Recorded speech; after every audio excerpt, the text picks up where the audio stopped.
Hooty hoo! What is up? What is up, everybody? It's been a minute. Live Q&A tonight. Hope everybody's having a great Friday night. It's been a long time. It's been a real long time. So I'm off my schedule a little bit, but we're going to try to get back on schedule in the next couple of weeks. And yeah. So I just want to make this live stream and give a little update on my life and what I'm doing and what's going on. And where have I been? That's what a lot of people's been messaging me lately. Where have you been? Where have you been? Is that too much lighting? I'm gonna work on this lighting for a minute. Let me see if it'll work better for y'all. This monitor's so bright, and then in this light over here and trying to adjust everything, it just sometimes just doesn't want to work right. Is this too much light or is this okay? Let me know. Let me know. Let me know. Yeah. Oh, Jen Warner's already here. What's up, Jen? Jen, what is up? How are you tonight? How's the vote? How's the everything? The audio, the lighting, everything. Do I need to tone it down a little bit? Let me see. Maybe this will make it better. That make it better? I feel like that's a little bit better. A little bit more easier on the eyes. Jen, we have a watch party going on Sunday, 7 p.m. Central Standard Time. I can't wait. Can't wait. Uh, yeah. I was trying to hook up all my audio and everything. That's why I'm asking. Because I had it all unhooked.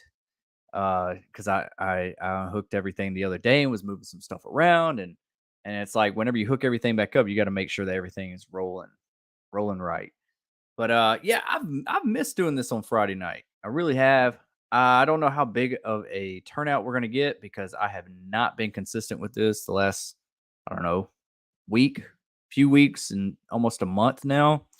Just a lot going on, but I will dive into that once we get some more people trickling in here or trinkle in here, like I like to say. Sometimes I get tongue tied. Oh, good, Jen. Awesome. So yeah, if you want to share this anywhere and everywhere, go ahead and do so. I'm sharing it right now because a lot of people probably, my consistency hasn't been the same this past month, so um, they probably didn't get the notification or something. So the more we share it, the more they'll see it. But I'm looking forward to having this tonight. Friday nights used to be always our hangout, and I loved it. I really did. I had a lot of good times on Friday nights. And Jen, I'm looking forward to. Thank you, Jen. I see your comment. Yeah, thank you, Jen, for sharing it. I'm really looking forward to revisiting uh End of Days. Like I when you requested to watch this has brought back, this just like flooded my memory, like all those feels I got whenever I saw the movie for the first time. And then I think I bought it, like I think it was on VHS and DVD, and I think I bought both. I was a big I've always been a big movie collector, and there was a few different like cover arts for the movie. So I was like, I'm that geek that goes around and buys every different cover art for my like favorite horror movies and stuff. And End of Days, that was a good one. That was a really fun one. I want to see how well it holds up to today. Really looking. I wonder if there's like a 4K transfer on that film. Really looking forward to that. Kirsten Marie's in the house. What is up, Kirsten? What is up? Hey, everyone. Hey, welcome. Kirsten, I was just talking to Jen, and we got a watch party on Sunday. And also, with my inconsistency the last few weeks on live streams, you might want to try to share this if you could. That would be awesome. Some people might not be getting the notifications or seeing it. Since like I've kind of I've realized in the last couple of my videos, I was like, man, you kind of mess up your algorithm. And like if you don't upload or do streams on a regular basis, on your normal basis, like at like 2-3 times a week or so, you really mess up that algorithm, and then you get shuffled to the bottom, and people won't get recommended your streams or your videos. And it takes a minute. It takes a minute. Takes a lot of more views and likes to get the algorithm back kicking and going. Um, Took a long time for me to realize that, but every day is a learning thing. Um, I had to take some time off, and I'm gonna dive into it. Wait for some other people to trickle in here, like I like to say, and then I'll talk about it because I don't want to keep repeating it, But yeah, I've had some changes going on lately. Uh, Good changes though, good changes. Not nothing too bad or anything. But what is up, Kirsten? Glad you're here. Thank you, Kirsten. I appreciate it. Um, Jen says, I watched it yesterday on Prime. I forgot how evil it is. Yeah, I remember like I was going through some of the images just on Google and I was like, oh, that really sticks in my mind. Like I think about that more, like there's certain things in that movie. There's certain things in a lot of movies that just like really stick in your mind. Like imagery, like creepy imagery that just like yeah, yeah, I won't get that out of my mind. That's implanted right now. That's when you know you got a good movie right there, or a good horror movie that can actually do that type of stuff. I just watched a movie recently that did that to me. You might have seen my review, you might have not, but it was on the new movie Smile. Just came out today. Saw it late last night. Went to a really late showing. It was a little bit of a drive to get there to see the showing that I could, but I did it. I was really tired when I went to see it, but I'm really glad that I did because when the movie started, it woke me up. Like it was that type of movie. It was like, oh, like okay, I'm in for a treat here. Like this this is something special, even though it feels like something that I have seen before, but I haven't seen it before. It's its own flavor. There's like these subgenres of horror, and it feels like like you would say, like a normal moviegoer would be like, oh, Freddy and Jason, or no, Jason and Michael are the same thing. They're just mass killers. Blah blah. Blah. Us as fans, we know there's a difference. We know, yeah, there's similarities. There are killers wearing a mask. Okay, what else? We know there's differences. Um, that's how it is. It's just these certain subgenres. But this movie worked. I was pleasantly surprised with Smile. Smile was. I want to talk about that movie more, and I guess I will until we get some more people up in here and everything. But Smile was just a treat. It's like thinking about it. I want to watch it again. Um, it just I when I first saw this trailer, when I first saw the trailer to Smile, I rolled my eyes. I was like, "Ugh, what are they doing? What's up with this Smile thing again? They're doing this truth or dare thing. Like, let it go. Like, what are we doing here?" It just didn't intrigue me, and I think I like blew it off just from that fact alone. Seeing that Smile, I was just like, "I'm not. This is gonna be dumb. This is gonna be dumb." I was more intrigued to see Barbarian.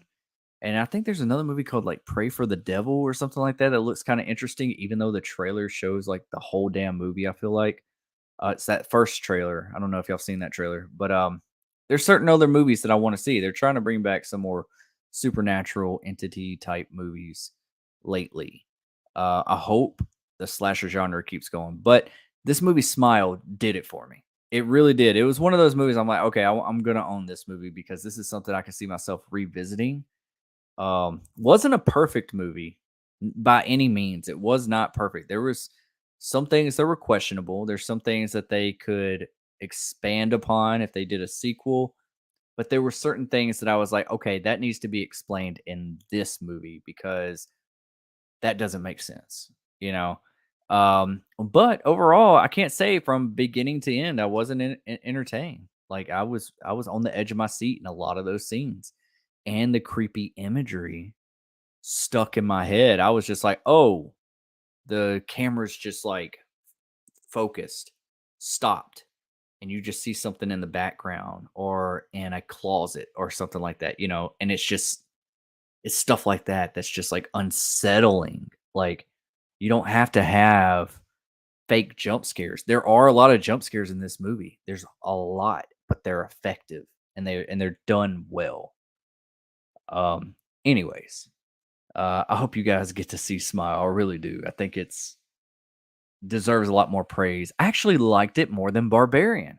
And I was not I thought I was going to love Barbarian and I just l- liked Barbarian. I don't think Barbarian's a bad movie, but I was disappointed in it. Does that make sense?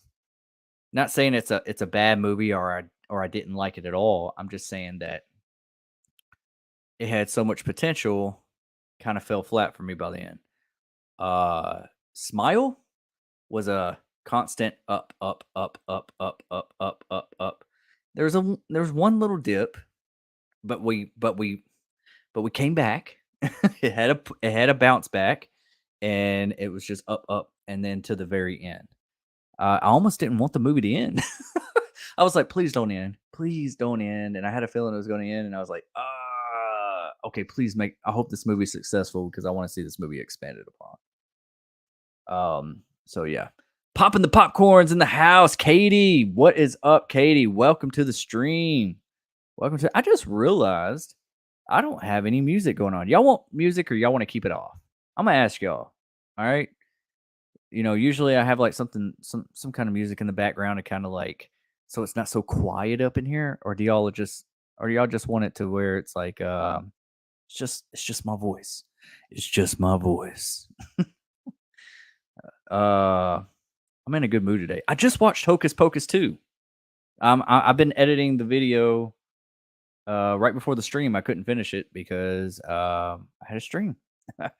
But yeah, has anyone else seen Hocus Pocus 2? And what did you think about it? I'm catching up on a lot of movies. I got to watch The Monsters, even though I really don't want to. I'm still gonna do it. Planned on doing it tonight, back to back with Hocus Pocus, but stuff happens. Katie, what is up? Kirsten Marie says, I want to see Smile. You got to see it. I would highly, highly recommend seeing it in like Dolby Atmos. If you have a theater that has Dolby Atmos near you, the sound design is where it's at. Now, there are some things like uh where that's almost the jump scare is the loud noise. Like it could be a loud phone ringing. That kind of annoyed me a little bit. It was like everything else is like real silent and real calm. And then and it's just like, whoa, like maybe I was just a little tired while watching it, but it just, you know, it just annoyed me more than it like jump scared me. And I was just like, oh, make it quit ringing. Like I was just like, all right. But that's just a small complaint. That's just a small part of the movie. But you know what I'm saying? Like the sound design is like it's what's the kids say these days? It's banging. Or it's uh I don't know what the hell they're saying. I need to ask my kids. They're on that stuff. I don't know. Dominic St. Clair Studios is in the house. Hey, how you doing? Dominic, how you doing tonight? Welcome to the stream. Have you seen Smile? Have you seen Barbarian? Have you seen Hocus Pocus 2? Let me know. Let me know. Is anyone else catching up on these horror movies that are coming out? Because we're getting some pretty good ones lately. We got a good Halloween season. We got Halloweenians in like what 3 weeks? Like 3 weeks now? Like, and then what's gonna happen after that? We get Scream in March. And then what? I don't know what else is gonna happen after March. Like I mean, I know Friday 13th, they got some rumblings. Cool. We got a Final Destination that's going to HBO Max. Cool. We got Chucky season 2 coming out. And what is that? Next week? 2 weeks? I can't remember. Cool. We need a Nightmare on Elm Street. We need Friday the 13th. Make it happen. Make it happen. Dominic St. Clair Studio says, how can you make smiling creepy? Yeah, that was my thing. Like I was like, "Oh, this isn't like scary to me. This is just weird." but this is like it feels forced, doesn't it? That's the first thing that comes to my mind. I was like, okay, that's forced horror right there. That's really forced. But the way it's executed in this movie works way better than Truth or Dare. That's the thing. Even if they are stealing some, it's like they're almost stealing a little bit of tropes from a bunch of different movies. Truth or Dare, It Follows, The Ring, a little bit of Final Destination, and there's one that like I saw a lot of tropes from, and I was like, oh, this is really reminding me of that Denzel Washington and John Goodman movie called Fallen. If you know, it was like the late '90s, I think, when that movie came out, but there was some similarities there, and I was like, "Oh, okay." And, it worked. I thought it worked more times than it didn't. I really enjoyed Smile. Smile was a fun movie. It's one of those, like, slow and somber movies, but just it has just enough jolt to keep you awake and keep you entertained and just enough creepy imagery that just kinda like, "Ooh, that's gonna be stuck in my head." Um, um there's some shoddy CGI, I'm not gonna lie, near the end of the movie. Didn't work for me, but it picks itself back up. Wish they went a lot more, um, less digital effects and they went more physical, like, practical effects. Which they do some practical effects, but I just wish it was all practical. 'Cause that's the only part that I thought that kinda took me out of the movie. I was like, "Alright, what the hell?" Um it is. Dominic, yeah, I'm telling you, give it a chance. Give it a chance because I wrote it off. I was like, "Man, I'll see it when I see it, if I ever see it." But I kept hearing some good things about it and how the people were pleasantly surprised, but then that didn't even, like, get me excited because everyone told me how great Barbarian was.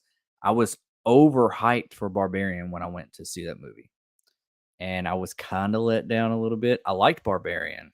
I just didn't love it, and I just thought people were overhyping it. And I don't think that the second half of the movie is as good as the first half. Anyways, check it out, man, because the marketing is insane. Has anyone seen the marketing for Smiling lately? They're having like actors go out to like baseball games and stuff and just stare into the camera and just like have a shirt that says smile and they're just smiling like without blinking. I don't know if they're blinking or not, but in the photos they're not blinking and they're just staring like real creepy. Like that's some crazy marketing right there. It really is. Oh, that's really cool. It's really cool. Uh, Mega Giants 89's in the house. Good evening, everyone. What is up, Mega Giants 89? Welcome to the stream. Chris Fresh Hour. Hey, what's up, guys? It's your boy Galvanac back at you live with another Facebook comment. What's up, buddy? How are you, man? Oh, we okay, Chris. What is up, buddy? Everything is good, man. We're just doing a little bit live Q&A tonight and catching up. Haven't done a live stream in the past few weeks. So yeah, we're trying to get back in the swing of things, man. Um uh yeah, we're going live in several different places right now, everybody. We're going live on Facebook, YouTube, Twitter, Twitch, Itch, and Lilo and Stitch. I don't know. That was stupid. Sorry. I can get stupid sometimes. But it's entertaining, right? But yeah, Chris, great to see you, buddy. I'm glad you're here. I'll try to keep some spoilers. I don't want to give too much away about Smile and all these other movies because it's really good just to watch it on your own. It really is. Um, I don't know. I don't know. I'm not.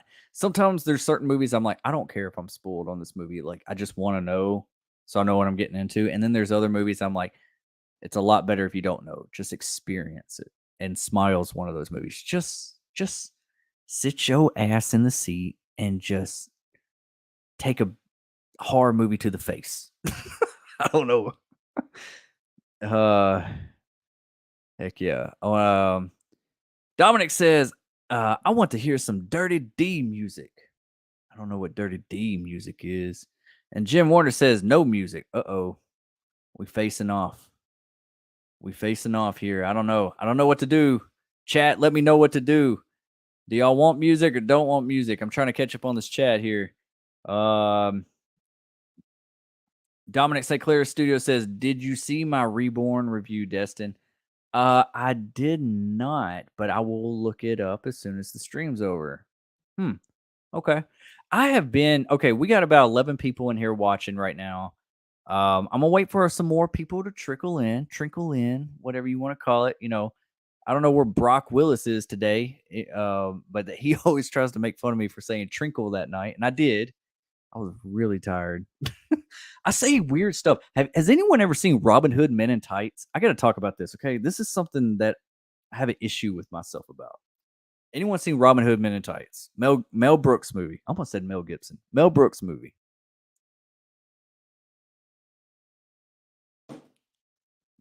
Anybody? Um. Okay, so the sheriff of Nottingham in Robin Hood Men in Tights, he always gets tongue tied. He says things backwards, and so there was and that's how I picture myself saying stuff sometimes. I say things the wrong way, but I meant them a different way, and it's just like, wait a minute, I just confused myself. Like for instance, me saying trickle or trinkle, or something like that. Hopefully y'all know what I'm talking about half the time. But in Robin Hood Men in Tights, there's a line that the sheriff of Nottingham says, uh, there was a guy that dear to kill a king's dare. And he said, wait, what? He goes, he dared to kill a king's deer. And I was like, man, that's me, man. That's how I say shit. Like I just say stuff. Sorry for cussing if it offends anybody. But um that's how I say. He dared to kill a king's dare. I mean, he dared to kill a king's deer. I don't know. Is that just funny to me? Sorry. I like lame dad jokes. I hope this is the stream for you. Uh Dominic St. Clair says, I haven't seen Smile, Barbarian, or Hocus Pocus 2 yet. Okay. All right. Well, when you do, let me know what you think, Dominic, because we got some stuff to discuss. I got some other movies I got to catch up on. But I just can't muster to the time to catch up. Another dad joke. But you know what I mean. Like seriously, I have been so busy lately. Okay, so I'll give a little insight on what's been going on with me. We got about 9 people in here.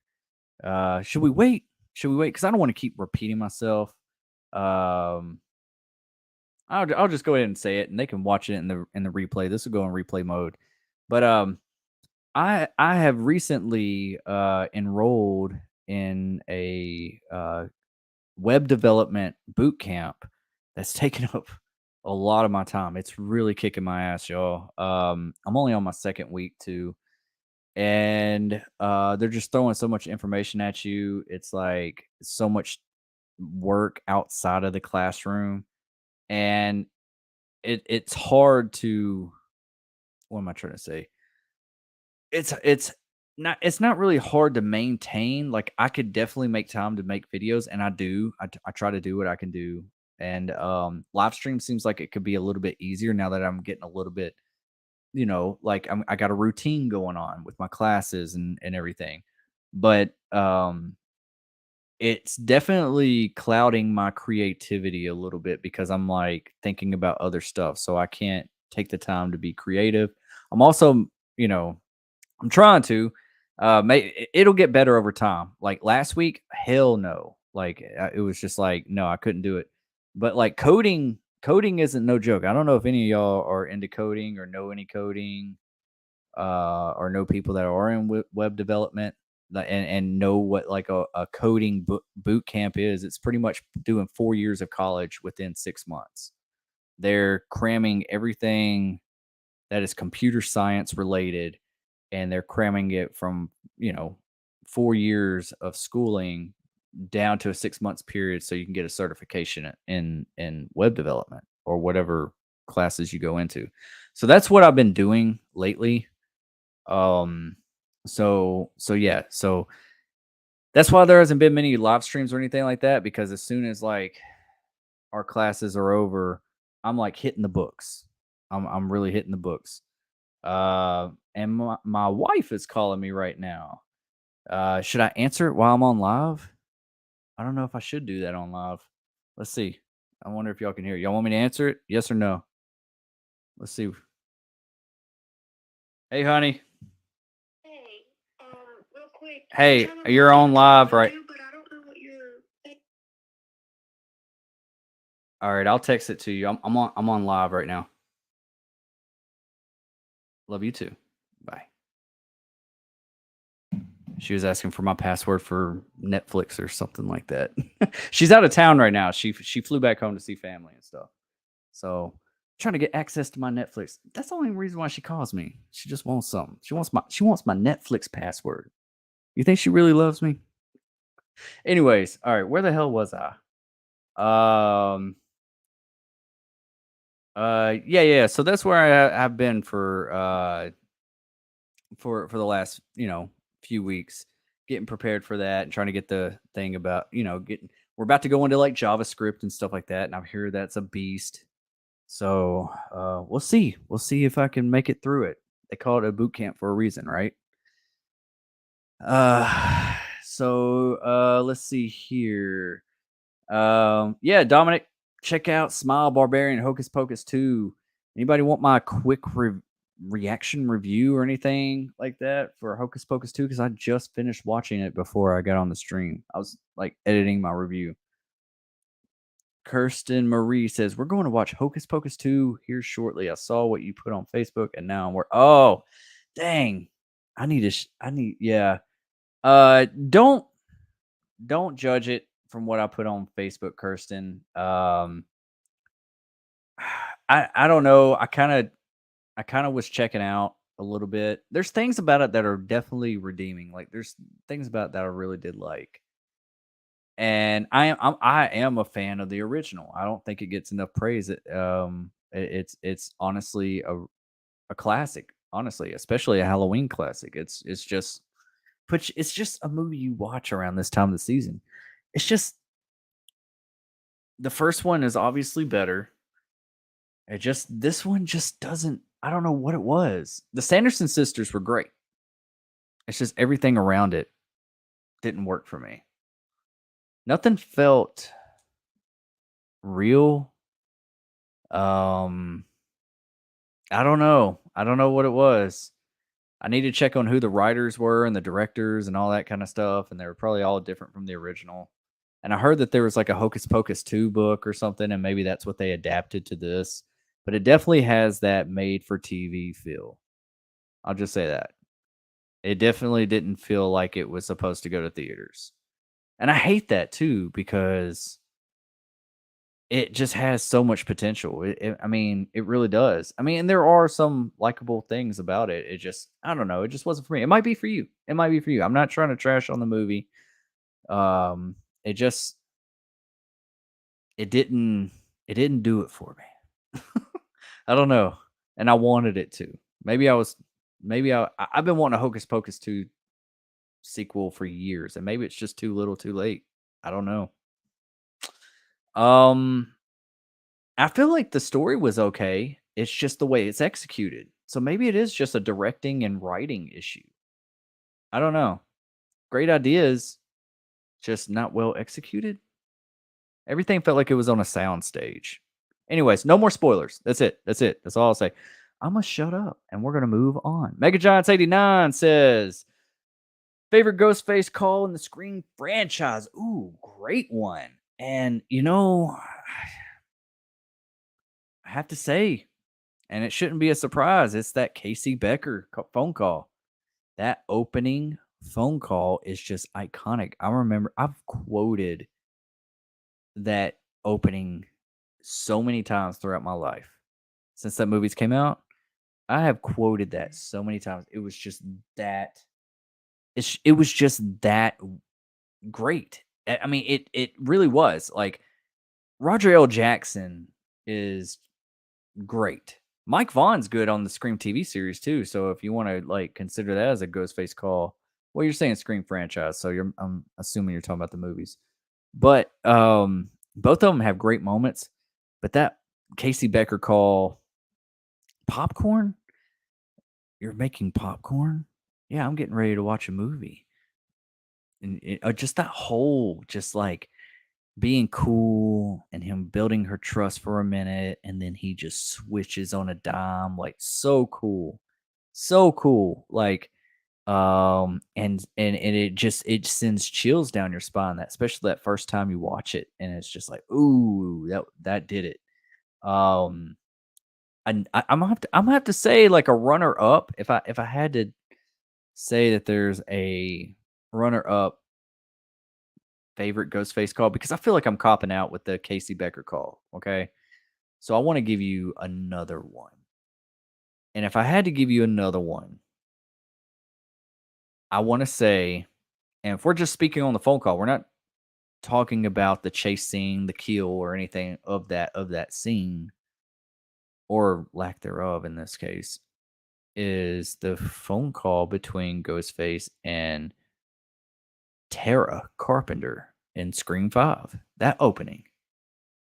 That was the best part of the whole entire opening, was the dialogue between them two. He did the same thing he did with Casey Becker.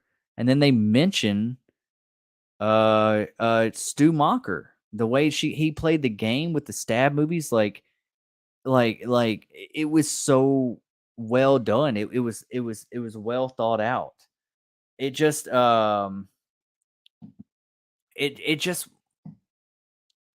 it's hard to beat that Casey Becker scene, because what follows up behind that is that really gruesome death. It follows up with a really shocking beginning. Yeah, like it's great on both ends. Now in Scream 5, we all know that Tara survived that, so it really wasn't a death scene, but the attack was pretty cool.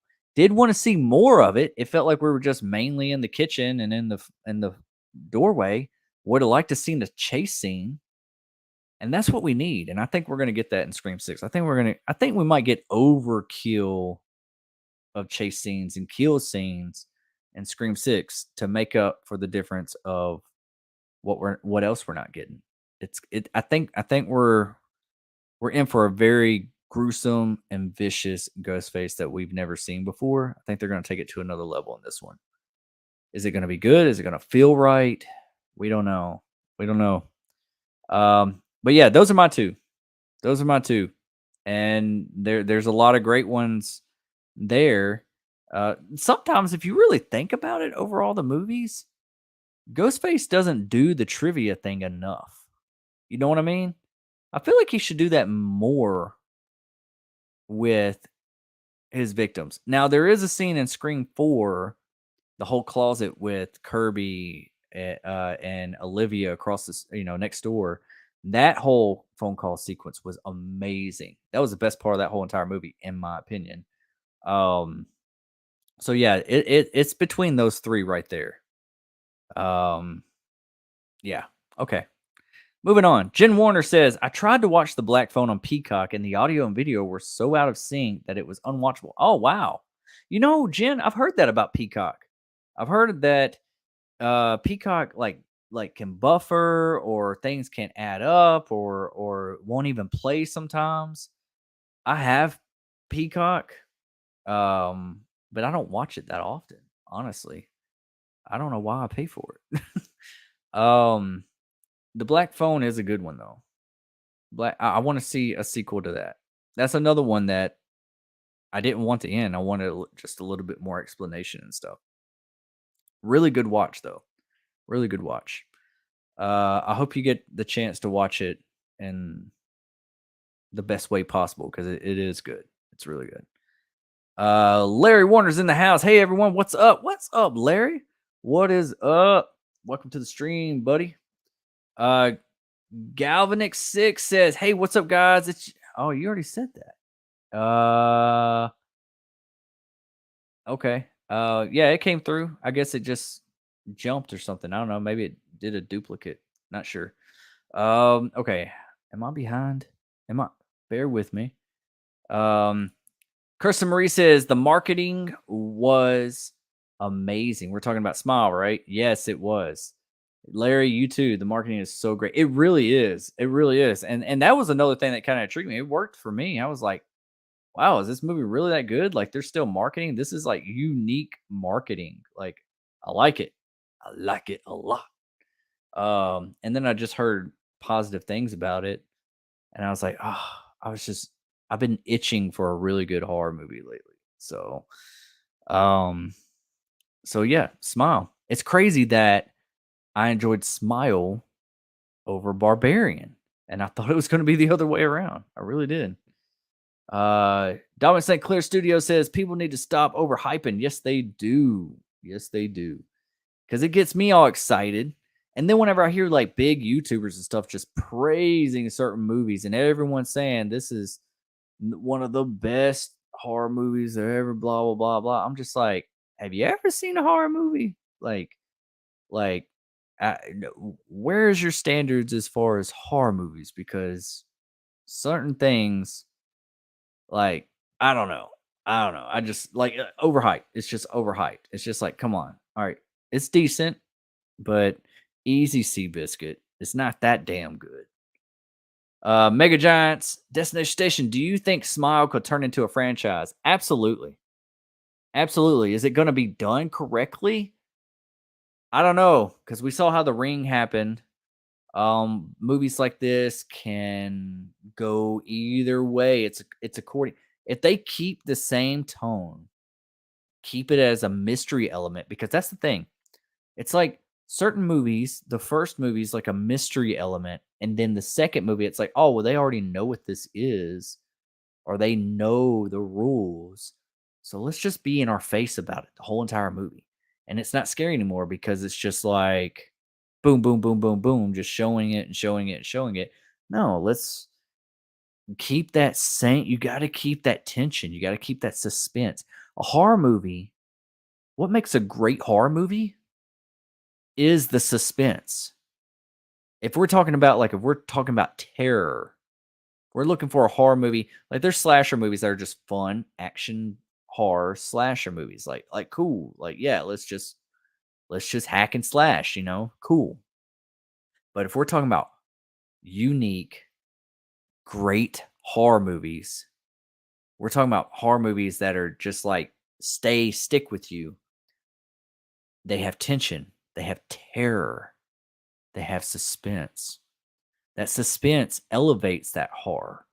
It's creepy. It's not what you see, it's what you don't see.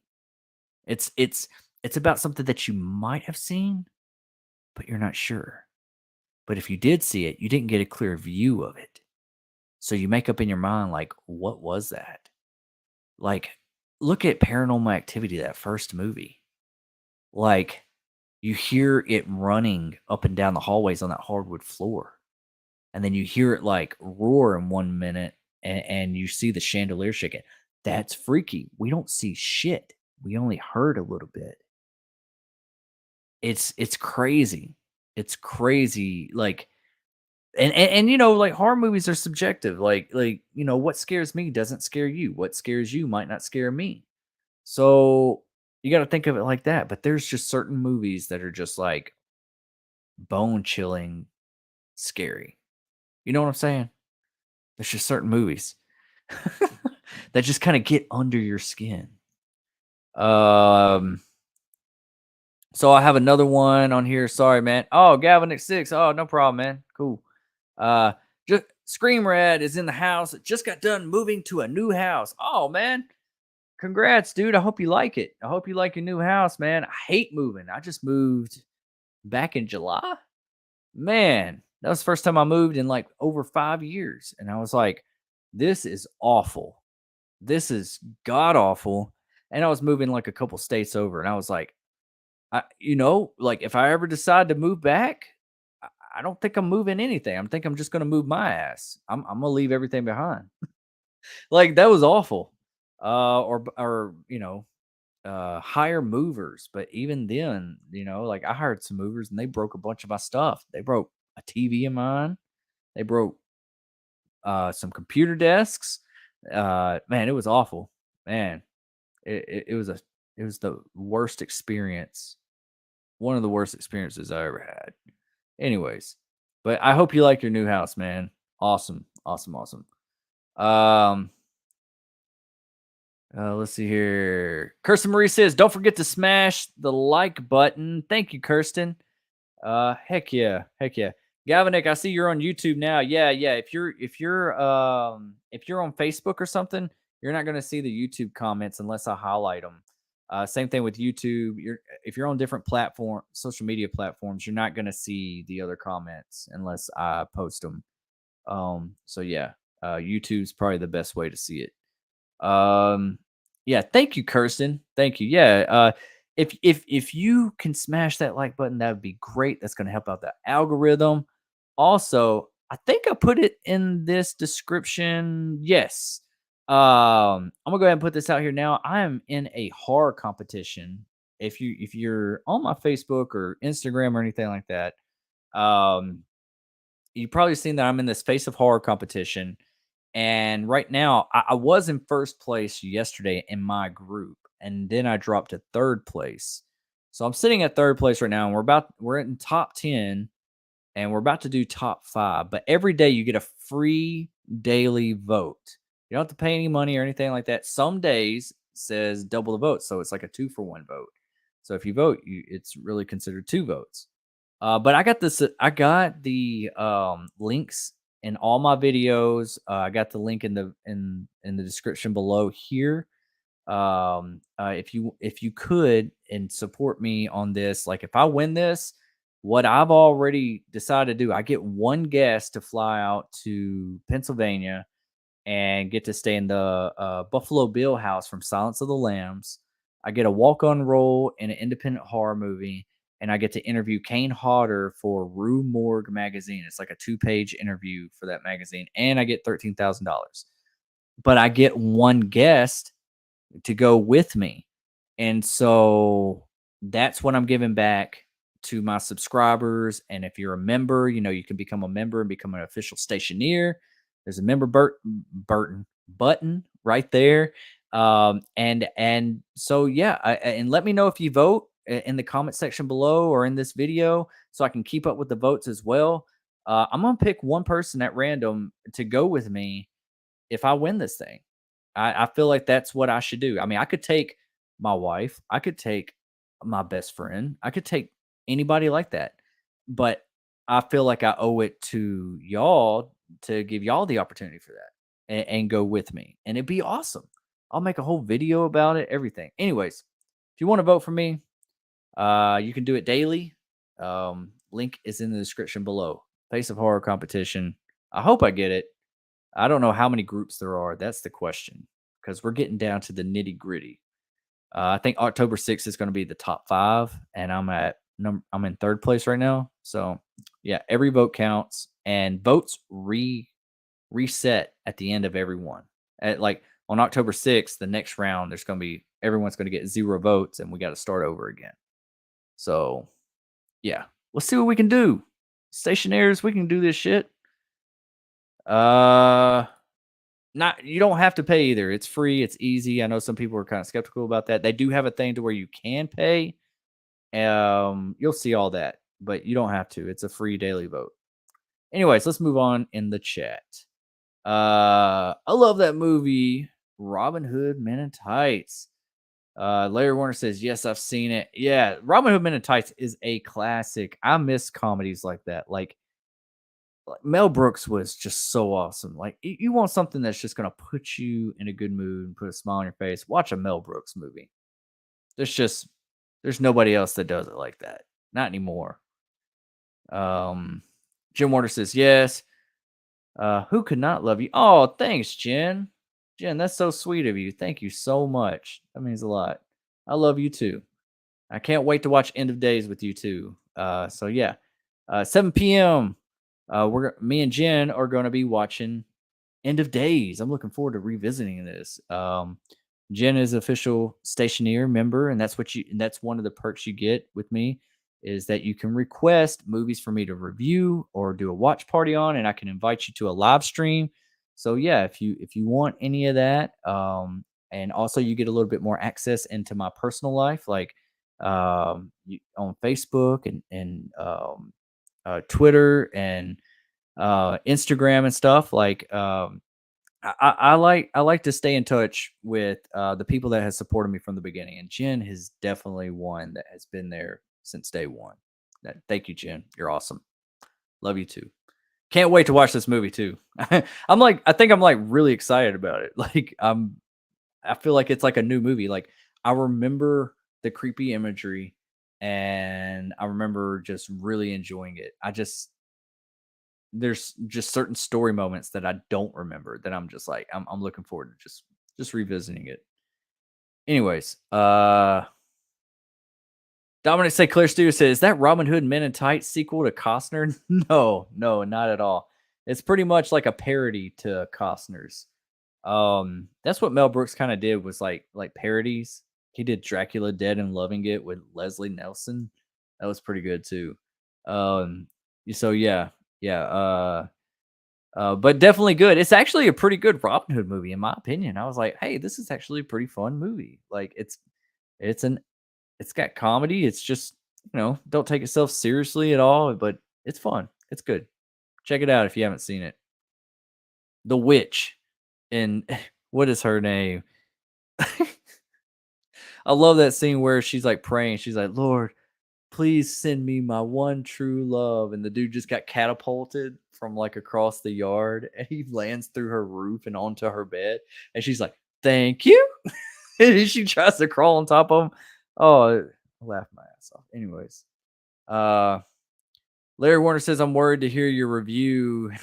Well, watch the movie for yourself and then we can discuss it. I don't want to like it. You might like it more than I did. Maybe I was overhyped. And that seems to happen a lot with me, is like, I'm like so excited to see a movie. And then when I'm seeing it, I'm just like, this ain't doing it for me. Like, what's going on here? But yeah. Yeah, check. It's definitely a decent one-time watch. I'll give it that. It's just if I watch a Hocus Pocus movie, I'm gonna watch the first one. I know Chappelle is in that. Yeah, yeah, yeah. Dave Chappelle is in that. Yep.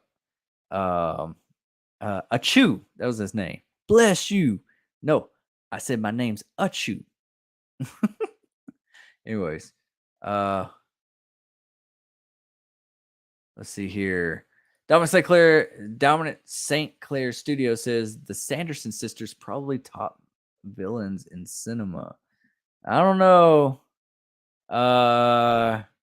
They're good for what they did. I ain't gonna lie. They're the ones that came to play. They did their part. I'm pretty sure that's where a lot of their budget went to, was them three. It probably took a lot to get Bette Midler back, because I've heard it's always been difficult to get her back, and probably where a lot of the budget went, because it definitely didn't go in the special effects. Let's just say that. Jim Ward says, I tried to watch the first Hocus Pocus and lost interest fast. Oh, wow. Yeah, I like it though. I remember maybe it's just a nostalgia trip for me. Like some movies are like that. Like some people might not like them, but I like it. It warms my soul in certain areas. I don't know. I like the first Hocus Pocus. But I watched them, with my daughters and stuff, so they liked them too. So maybe that might have been a plus. Yeah.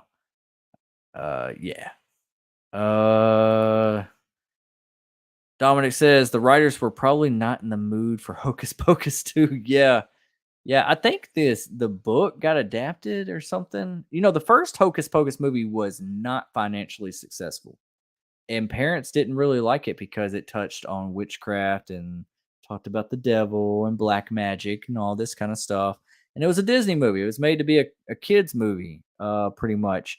But Disney's always touched on, like, witches and goblins and Halloween and mummies and all this kind of stuff. So I didn't really see a big deal with it. I mean, I understand, like, if you're, really sensitive to those kind of subjects and you don't want to be exposed, or your kids exposed to it, I understand it. But I mean, it's not meant to take seriously. It's just for fun.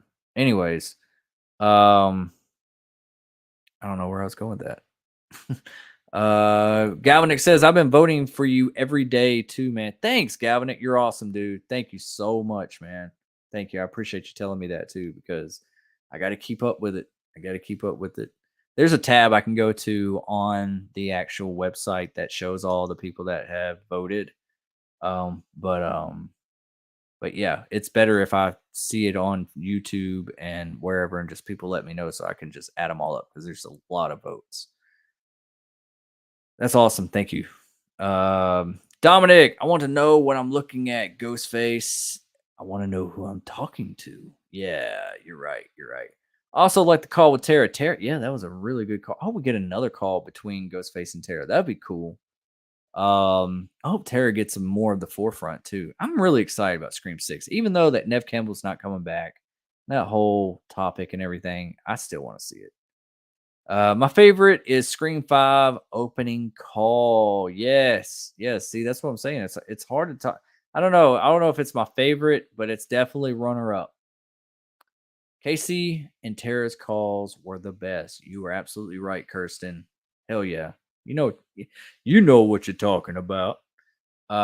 Cosmic Urgency. I hated Tara's phone call. I found it really cheesy. I like the stuff with the home security. Oh, okay. What'd you find cheesy about it? I didn't really find it too cheesy. I thought they did pretty good. I thought it because here's the thing, like if you think back at the other movies, especially Scream 4, and you hear the phone calls, what always like turned me off about a lot of those phone calls was that Roger L. Jackson didn't sound like Ghostface. I don't know if it was the post editing or what, but it just did not sound like Ghostface. And everybody was like, "Oh, well, he's getting older. He's going to sound different." Okay, I get that. But it took me out of it a little bit. It took the tension away from me for a little bit. It kind of distracted. It was kind of distracting. Um, but in Scream 5, it was right.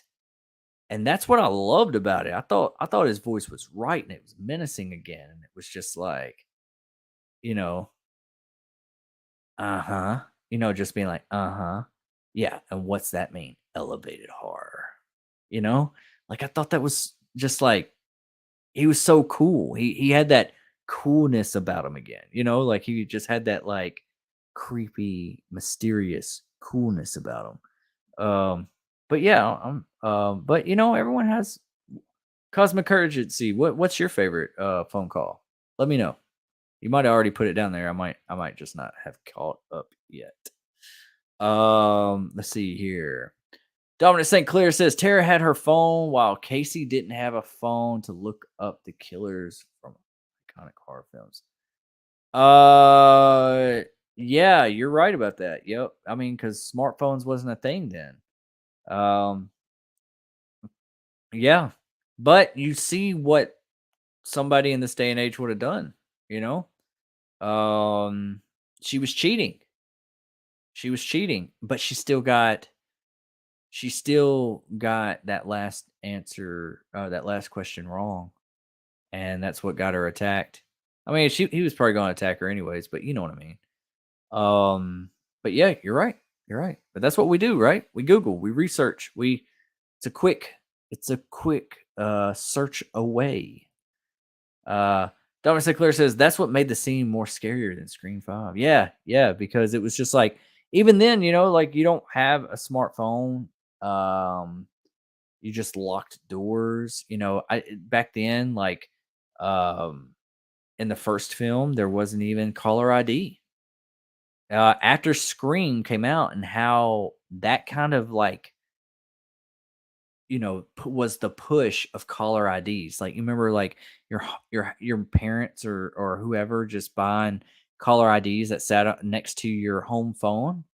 Like that movie, like they were out, but they weren't that popular yet until that movie came out. Like everyone started buying it, and then in Scream 2, you see the first phone call that Sydney Prescott gets, and she looks over and she pulls her caller ID. You know, um, so yeah, it is scarier when you don't have any technology to help you. It's all mystique, and that's what's scary. That's what's scary. Cosmic Urgency says the only good phone call in the fifth movie was Sydney during the climax. That was a good one too. I give you that. That was a good one.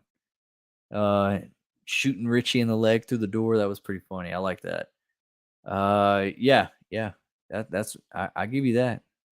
Um, Jim Warner says, I heard that Scream 6 is full of chase scenes. I've heard that too. I didn't know how true it was, but I heard they're coming back.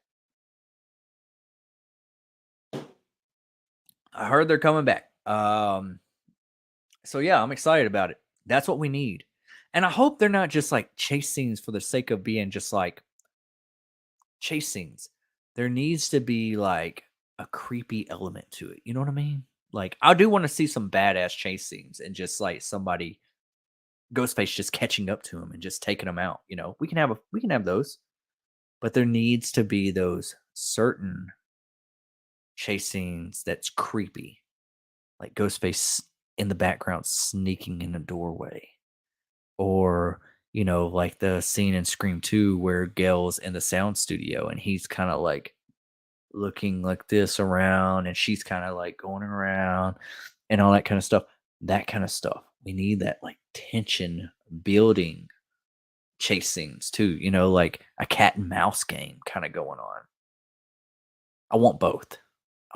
Is that too much to ask in my Scream movie? I want both. But yeah, give it to me. You're going to have to. That's one thing. Okay, think about this. When we heard about Halloween Kills, and we had John Carpenter going out there and saying, this is the quintessential horror movie, slasher movie. Ooh, that really turned us on. Like, what? Whoa. Really? John Carpenter saying this? And to an extent, he was right. It had a crazy amount of death scenes in it. But did it make the movie better? Now, I feel like that's what they're going to be doing with Scream 6 a little bit, is a lot of filler with a lot of death to keep us occupied so we don't miss Sidney Prescott, so we don't remember certain characters or we're not missing these type of beats of our Scream movie. And I hope it flows right. I hope it doesn't just feel like scene after scene, like, oh, now we're here and now we're over there.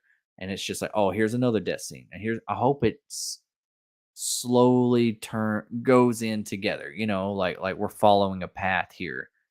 I hope we get like chase scenes like in I Know What You Did Last Summer with Sarah Michelle Gellar. You know what I'm saying? Like those long chase scenes, and we don't know if she's going to get away or not. This has been going on for a while. Is she going to get away or is she not? Yeah, we need some creativity. But yeah, that's going to be great, Jen. Dominic St. Clair says, oh, yes, Sydney talking to Ghostface Scream 5. She knew every trick about Ghostface. She wasn't messing around with Ghostface while talking to him. Yeah, I know. Yeah, she wasn't even scared. She was just like, all right, I ain't bullshitting with you. Show me. Where you at? She's not scared anymore. She's got a gun. She's not playing. I love seeing Sydney's growth in Scream 5. Very cool to see. Yes, it was. It really was. Like the short amount of time we got with Sydney, it was really cool to see how well put together she was. She was strong, confident, wasn't really bothered by anything. Wanted to help, but she it's like she's almost that mother that's like, all right, quit crying about it, perk up, get,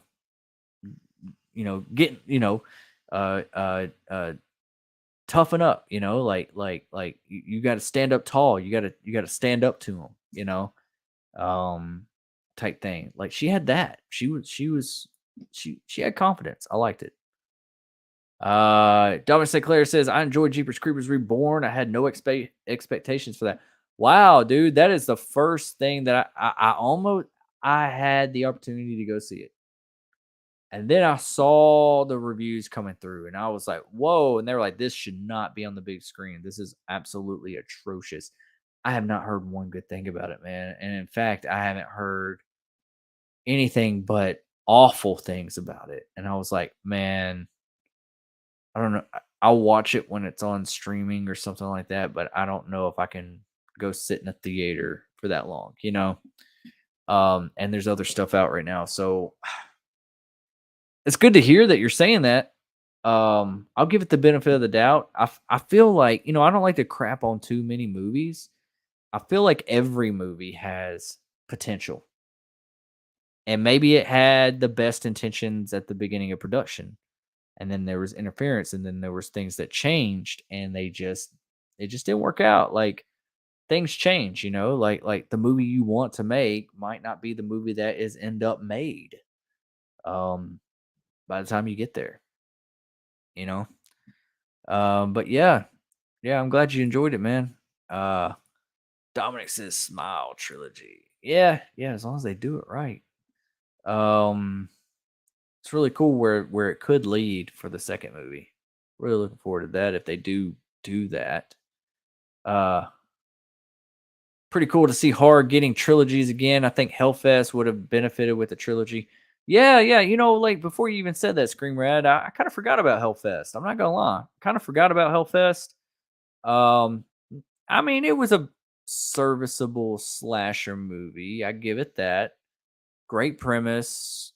I'm a sucker for slasher, masked killer type movies, but it was missing that whodunit element. And I understand what they were going for by the end of the movie, but still, that's cool. But I still want my mystery. I just feel like it would have landed a lot better if it just landed with the whodunit. Don't mean to spoil the movie. Suspense is more effective than blood and guts. Yes, it is. It definitely is. I'm not a gore hound. I'm not one of those horror people that are YouTubers that are out here and they just like carnage can I like carnage candy, I'm not gonna lie. But I don't have to see the insides of people. I don't have to see people slowly cut up or tortured or anything like that. I think quick effective deaths are keep the movie at a good pace, you know?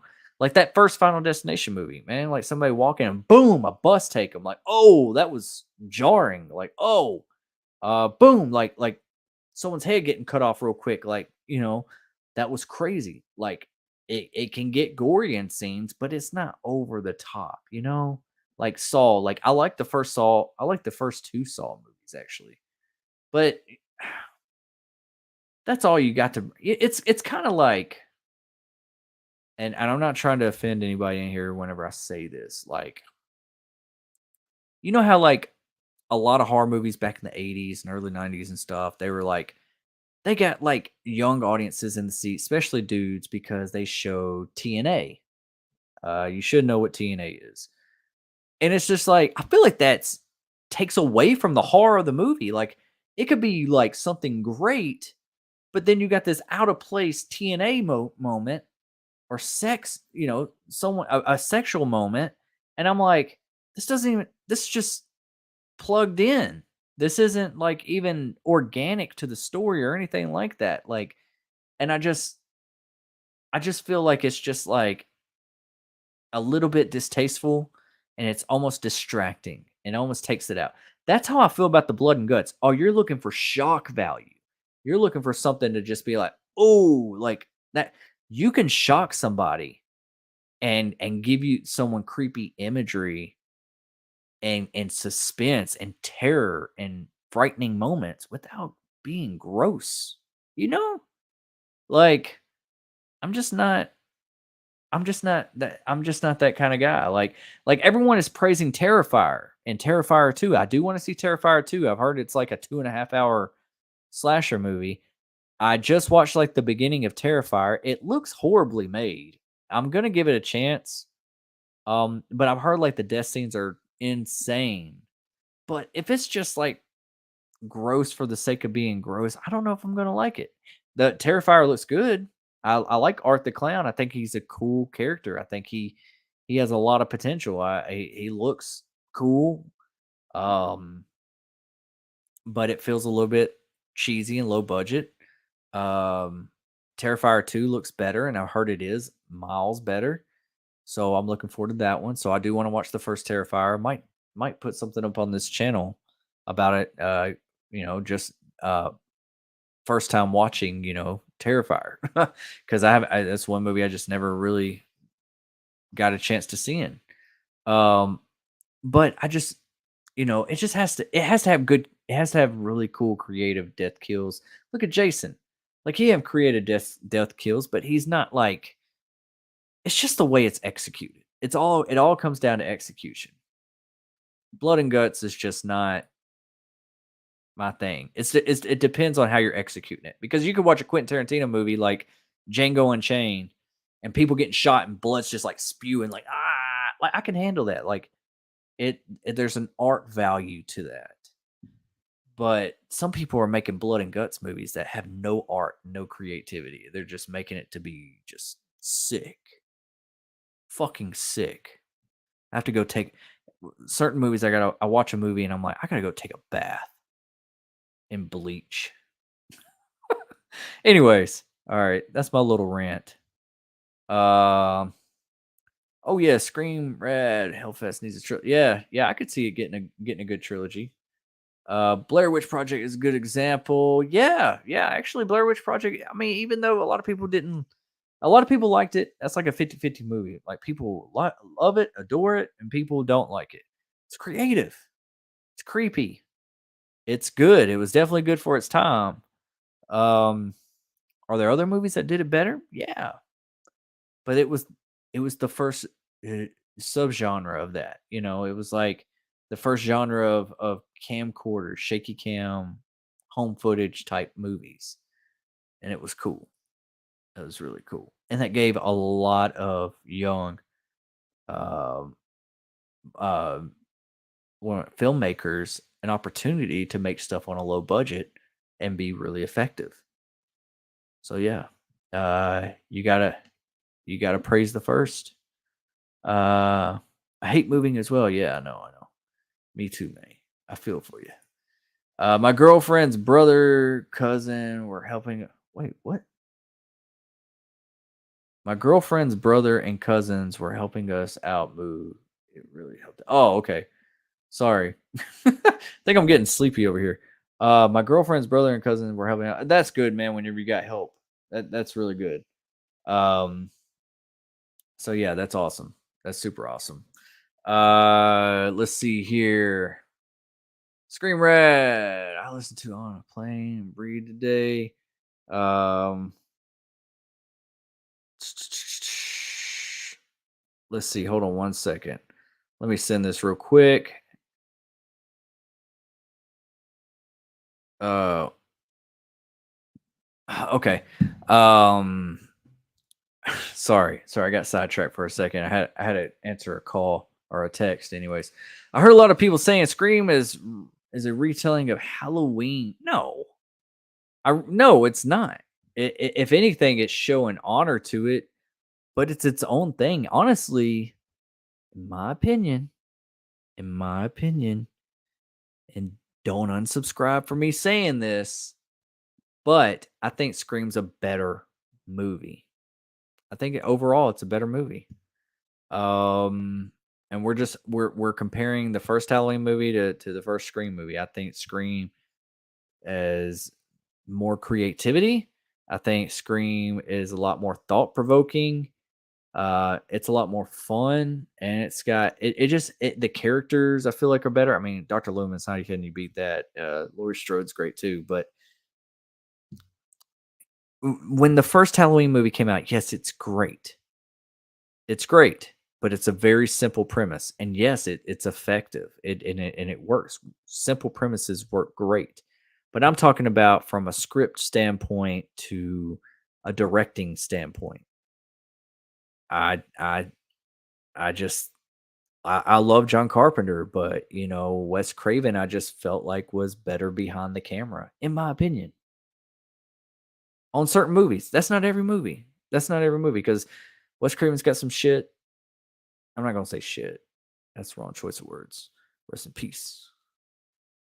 Um, but John Carpenter has some shit too. Like not everything's gonna work. You're not gonna have a hit every single time, but you can appreciate their work. And I just think that if we're comparing Scream to Halloween, no, they're not. It's not retelling Halloween at all.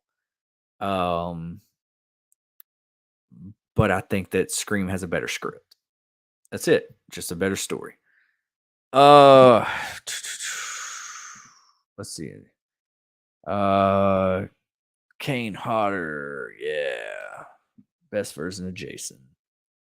Kirsten Marie, I hope you win. Good luck. Thank you, Kirsten. Super awesome. Thank you for the support. You've always been great to me. Mega Giants 89, Scream Rat, favorite Nirvana song. Oh, y'all are talking. Hope you win the contest, Destin. Thank you, Scream Red. Awesome. I'm glad it went well, dude. Yeah. Hopefully you don't have to move for a while, because that's the thing. That's like, I was like, I don't even want to move. Like, nothing ever again. Dominic St. Clair says End of Days is underrated. It really is. It really is. Uh, it's definitely good. It's definitely a good movie. I remember having a really good time with it. I wish there was like a 4K transfer on it. I want to see it like on my OLED TV. Like, I love watching 4K films on OLED. It's just amazing. End of Days, I feel like, would benefit from a 4K release a lot. I agree, Dylan. Very underrated. The Hitcher is. Oh yeah, the Hitcher. Now, I did like the remake of Hitcher, of the Hitcher. I don't think I ever saw the original, but I did like the remake. A lot of people didn't like it. I actually had a lot of good. I thought it was a fun movie. I thought it was really, really well done. Scream Red, Territorial Pistons is. Oh, y'all talking about? What y'all talking about? Nirvana? Yeah, Scream Red. Another underrated is Jason X. It is like Jason X is a definitely a fun. It knows what it is. I wish it had a little bit of a higher budget as far as like set design and special effects and stuff like that. But it was a fun movie. It knew what it was, and it embraced it. Hey Destin and everyone, it's been a long day of moving, going to sleep. I just like to stream. Good night, all. Oh, good night, Scream Red. Like for real. Yeah, get some rest, man. I know how moving's exhausting. Get some rest, dude. Thanks for coming by. See you next Friday, hopefully. 10 p.m. Central Standard Time. Get you some night screams. Carson Marie says we couldn't make it through the Monsters movie. Oh, okay. See, I was gonna watch that too with Hocus Pocus 2. More like Hocus Bogus. So okay. Initially, it's like I don't know what to do with the monsters, okay? Because this is like so like conflicting. Um, when I first heard the monsters and Rob Zombie was making it, I said, "Ooh, not a big fan of Rob Zombie, but Rob Zombie making the monsters could be very entertaining if they're going R-rated with this and they're gonna have some fun with this. Yeah, let's make this a raunchy, maybe gory, maybe just like a rated R monsters movie. That's what I was Rob Zombie style. That could work. Let's try that. That's different." Then I hear it's PG. And I'm like, wonk wonk. And then I hear, it's got a $40 million budget. And I'm like, oh, okay. It's got a decent budget for a Monsters movie. Then I see the trailer and I'm like, what did I just watch? What the hell is this? Like, this looks god awful. And where is the $40 million budget? Because these people look like they're just in costumes. This looks so just this looks like a student movie, like a kid on his freshman year of film school or something. Like, I don't know. I understand he's trying to go for this colorful and this like weird, like really weird, like quirky camera angles and stuff. You know what I'm saying? Like how he does like he turns the camera and then he like zooms in and then he does this thing and then he goes in and then he has like these crazy angles and he has this crazy lighting and everything that I saw just looked like it was like I don't know. I didn't know how to judge it. I just knew I didn't like it. I don't know. I was like, man, if I can't even make it through the trailer, how am I going to make it through the movie? And so I'm watching this and then I'm like, all right, I'm gonna give it the benefit of the doubt. I'm gonna try to watch it. Then I hear it's gonna hit Netflix. I'm like, all right, well, there's a red flag. Originally they said they was going to go to theaters. And I'm pretty sure with the, you know, response after the trailer, they're just like, no, let's go ahead and put this on streaming. No one's going to go to theaters to see this now.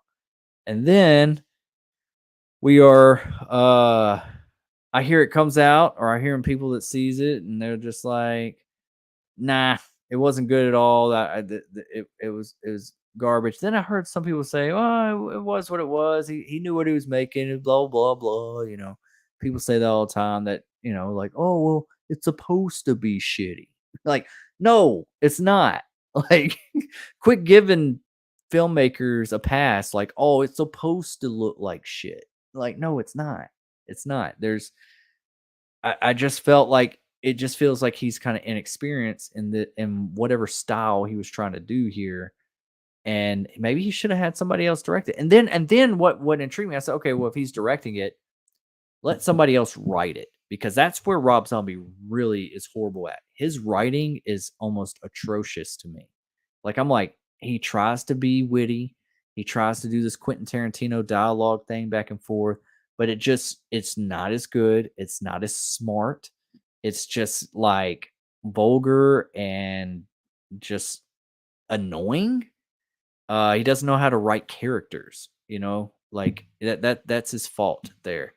And then so anyways, like, it's very conflicting. And then, like, I had a friend that was like, dude, have you seen the Monsters? You gotta see the Monsters, man. I was a big Monsters fan growing up. I was like, I remember watching the Monsters when I was younger too. Okay, maybe I'll give it a shot. Maybe it's not as bad as I hear. And then, you know, Kirsten, you tell me this, and then I heard other bad things. So I like, you got to like consider the source, because my friend, if he wants to like the movie, and he can like it, that's fine. If he likes it, great on him. Um, but if it's anything like the trailer, I'm not gonna like it. So just let me know, Kirsten. Is it anything like the trailer, or is it worse than the trailer, or is it better than the trailer? I'm gonna give it. I'm gonna try to give it a shot. I don't know when. I was gonna do it today or tonight, but probably not gonna happen now. Um. So yeah, hopefully it's not a long movie. I don't even know what's the running time. But also, they got that new Marilyn Monroe movie that came out, Blonde, with Anna de Armas, or I think I'm pronouncing her name right. I want to see that. I heard it's tragic. Heard it's a hard watch because it's NC-17, but I do want to watch it. Do want to watch that movie. And I'm still trying to get through Dahmer. I'm still watching Dahmer. Every episode is getting more and more interesting. Really like the portrayal of Jeffrey Dahmer. Really, really cool. So yeah, there's a lot of stuff I'm trying to catch up. Then I watched a documentary the other night that really messed me up. It's Sins of Our Mother. Has anyone seen Sins of Our Mother on Netflix? Oh my goodness. Uh, it it's insane. It really is. It messed me up. It really did. It messed me up so bad. I'm not afraid to admit it. I'm a grown man, but I cried. There's only 3 episodes to that, and it just really, really messed me up. And there's certain documentaries, especially when it's involving kids and stuff like that. Maybe it's because I'm a dad. I just can't do it. Um, I can't do it. It just really messes me up. I don't like seeing kids get hurt or hearing even about it. But anyways, all right, Kirsten, you have warned me about the monsters. I'm going in with very, very low expectations. I promise. Jason Goes to Hell made more money than Hocus Pocus. Well, yeah, I could see that. I mean, like, Jason was a big franchise at that time. Hocus Pocus was something new, and it just, I don't know. But honestly, if you want to compare the two movies, I think Hocus Pocus is a better movie than Jason Goes to Hell. There, I said it. Anyways, Mega Giants 89 Destination Station. What are your overall thoughts on Happy Death Day, the original one? Great premise. Great premise on Happy Death Day. Like, okay. It's another conflicting movie. Damn it. Happy Death Day is such a unique and fun idea, and it's a fun movie. It's decent. It's decent, but it's one that I feel like it's like it dabbles its toes into it, but doesn't go there. Like it's like, you're so great, and I felt like I was like, it's kind of predictable who the who done it was, in my opinion, anyways. And it was PG-13, and they were so on the lighthearted side of stuff that like I was like, they can still make it a horror comedy, but can we scale back this lighthearted goofiness a little bit? Like, I love everything was great about it. I just there's a certain blend that it's like you got to keep. I want it more horror than comedy. Okay, so there's comedy horrors, but then there's horror comedies. I like them to be horror first, and then some comedy on the back. I don't like it comedy and then some horror on the back. Does that make sense? Like there's there's a fine line, and you have to balance it well. Like it, great premise. I can't remember much about Happy Death Day 2. I think they went a little bit sci-fi with it a little bit, if I can remember. Um Really cool though. Really got some really good actors in it and stuff. I just want them to go there. I just want it to be a little bit more horror. I want it to go rated R. Just go rated R. All right, if you're a slasher and you go PG-13, you're copping out. You're being some baby back bullshit, and us horror fans don't like that. Okay, you save that shit for TV or for Hulu or Netflix or whatever the hell. All right, or Disney Plus. I don't know, but don't make a theatrical horror slasher PG-13. All right.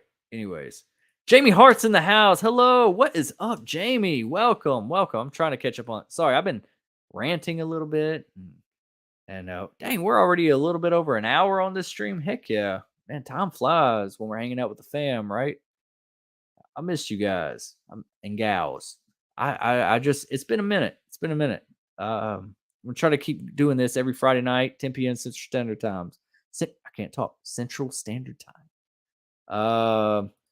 Dominic St. Clair Studios is funny you say that, like what Jaws did for sharks. People were afraid of sharks when sharks really don't eat humans. Yeah, I mean they do. Sharks do eat humans. But I know what you mean. They don't attack people the way Jaws described it, like portrayed it. But you're right. You're right. Yep. Something like that. Something like that. You ever seen the movie Life? Eddie Murphy, Martin Lawrence, something like that. Anyways, so I am moving to Milan. By the way, I forgot to mention. Oh, I did not know you were moving, Gavinic. Dude, you got to hit me up on Messenger or something or on text if you still got my number, and let's talk about it. Let's catch up. If you can muster the time to catch up. Sorry, dad jokes. Anyways, Sydney is the Ghostface killer, the slayer of ghost faces. Yeah, I give it that. Man, I tell you what, man, like between everyone's Laurie Strode this, Laurie Strode that. Yeah, yeah, she's good.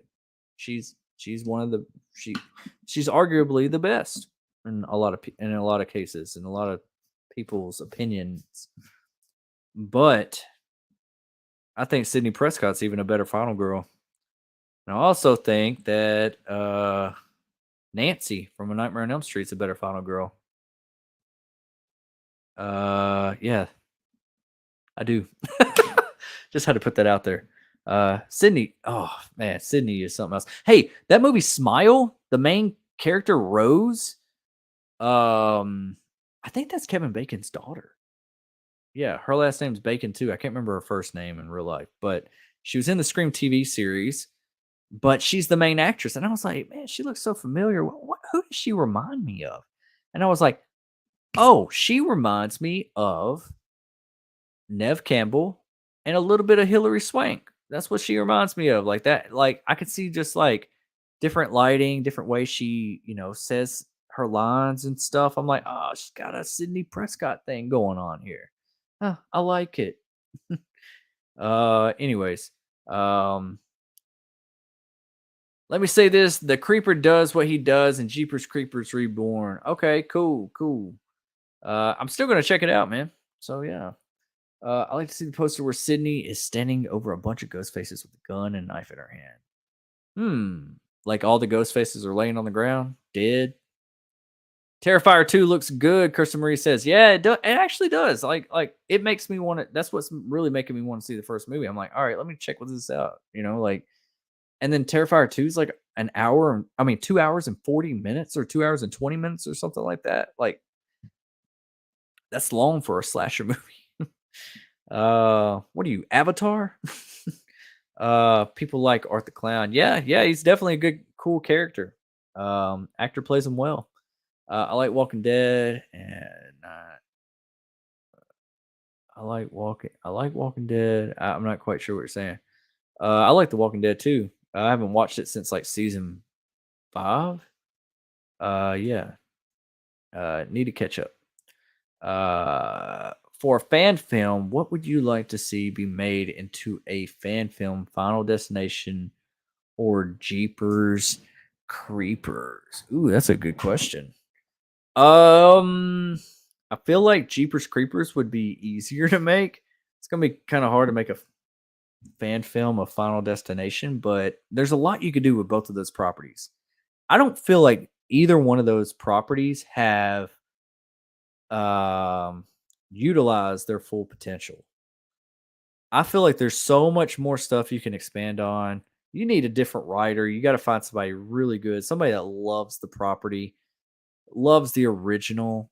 You got to remember what they loved about the original, what stood out, what worked, what didn't work, and do more about what worked. Um Honestly, we got some good Final Destination movies, even though there is like a couple of stinkers. But we've all, in my opinion, I mean, even though like people do like Jeepers Creepers 2, it's okay. I wasn't I wasn't the biggest fan I wasn't the biggest fan of Jeepers Creepers 2 when it first came out.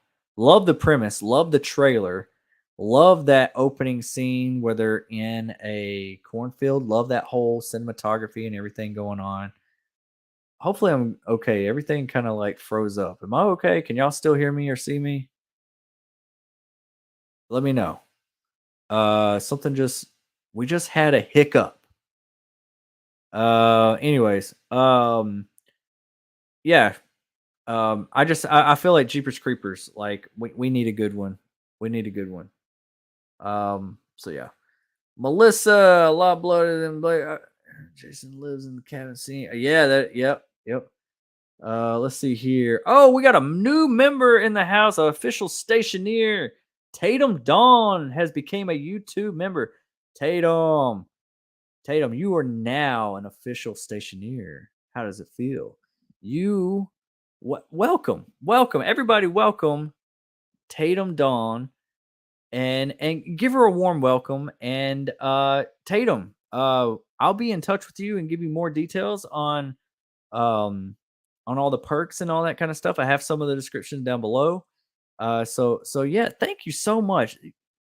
That is super awesome. We gained another member tonight. Awesome, awesome. And then also we got a super chat. We got a dollar super chat from Tatum. Awesome, awesome. Tatum, if it's super awesome to have you right now. I'm glad you're enjoying the stream. I normally do this on Friday nights, 10 p.m. Central Standard Time. You probably already know that, but I'm going to try to keep these in full routine unless like school or family or something like that, kind of that all comes first, obviously. But regularly, I'm going to have my live streams back Friday nights because I miss you guys. I miss you guys. My stationeers. Y'all are the reason why I keep doing this, Like I this is therapeutic to me because my friends and family and my wife and everybody, they get so tired of me talking about horror movies. But it's like y'all are my people. Does that sound country? Y'all are my people. These are my people. Uh, y'all are my family. Like I can just have a couple drinks, talk to y'all, connect with y'all, and we just talk about what we want to talk about. That's what's awesome about this. My only complaint or my only regret is that I didn't start doing it sooner. So yes. Am I having a buffering issue or something? Am I coming through okay? Can you see? Uh yes, you are a member. Love you, Dustin. Love you too, Tatum. Thank you so much. Let's see here. Dominic St. Clair says, "Welcome, Tatum." Yeah, show Tatum a lot of love. Watching Hocus Pocus 2. I've been a fan of yours for years. Awesome, awesome, awesome. Well, welcome to the fam, Tatum. Welcome to the fam. Uh, Dominic St. Clair, y'all's my people. You know what I mean? Sometimes I'll just like enhance my countryness. Like I don't feel like some people like will say I have like a really strong country accent, and then other people are like I don't really hear it, and then I hear really some thick country accents, and I'm like, do I sound like that? I mean, nothing wrong with it. I'm just wondering, is that what when people say I have a country accent, is that what they're hearing? Can I just not hear myself? I just don't. I'm just trying to understand who am I? I'm lost. Yeah. Um, thank you so much, Tatum. Awesome. I'm gonna get back to the chat, but yeah, we got another family member in the house, another stationeer. Where was I? Where was I? A lot of blood and Jason lives in the cabin scene. Yeah. Yep. Uh Jen Warner says, I agree. I'm not a fan of Halloween. Scream is much better. Oh, Jen has spoken. Learn something new every day. Dominic Sinclair Studio. Jason X is such a good Friday installment. Jason X has everything you need from a Friday installment. You have boobs, sex, kills, humor, campy. Jason with the hockey mask, drinking, and smoking. Well, damn. And in space. Yeah. They actually just like they doubled down on the campness and it worked in it, you know. And Kane Hodder did a really great portrayal of Jason. I remember seeing it in theaters. Yep. Me and Rawhead Nick. Y'all know him. Sometimes he's in here. Yeah, we went and saw it. I remember seeing that in the theater. But that is another movie that I wish had a higher budget. I just want to see. I want to see just like when the set designs and the space actually and the special effects. Like I understand. I mean, that's what I'm saying. Like I don't know. Let me make. I want. Give me $50 million, and I'm gonna make a Jason movie, and I'll make the most badass Jason movie you ever seen in your life. I actually want to create a slasher. Like I am a writer in my spare time. Like I write scripts. Also writing a memoir about my life. Well, obviously. And I want to create a unique slasher. Something on the lines of Jason and Michael and Nightmare on Elm Street. And I want to have like a little bit of homages to all my favorite horror characters. But it has to be done right. It has to be done right. I got some ideas. I feel like I could come up with some really creative death scenes. Um, let's see. I like to see Jason X sequel where Jason travels to 1980s Crystal Lake and fights himself. Hey, that is a unique idea. That is really cool. Yeah, that would be really really cool. Wouldn't it be really really cool like if Jason like I don't know like you know like you said like time traveled or something and it's like Jason versus Jason. Like maybe it's really two Jasons out there killing everybody. And then eventually the surviving cast has to lure both of them to each other so they fight each other. That would be cool. It couldn't be taken too seriously at all, but that would be a fun movie. It'd be like Freddy versus Jason, but it's Jason versus Jason. So yeah, great idea, man. See, I like creative stuff like that. Great minds think alike. Rob Zombie needed to make the monsters R-rated. Yes, I mean, go for it. Just go for it. Like, come on. Kirsten Marie says it's worse than the trailer. Wow. Thank you, Kirsten. Thank you for telling me that. Oh, how many beers am I gonna need to get through the monsters? Come on. Let me know in the comment section below. Let me know how many of whatever the hell I'm drinking, Bud Light next, am I gonna need? And I got some regular Bud Light. I don't know. Am I gonna need before I hit play?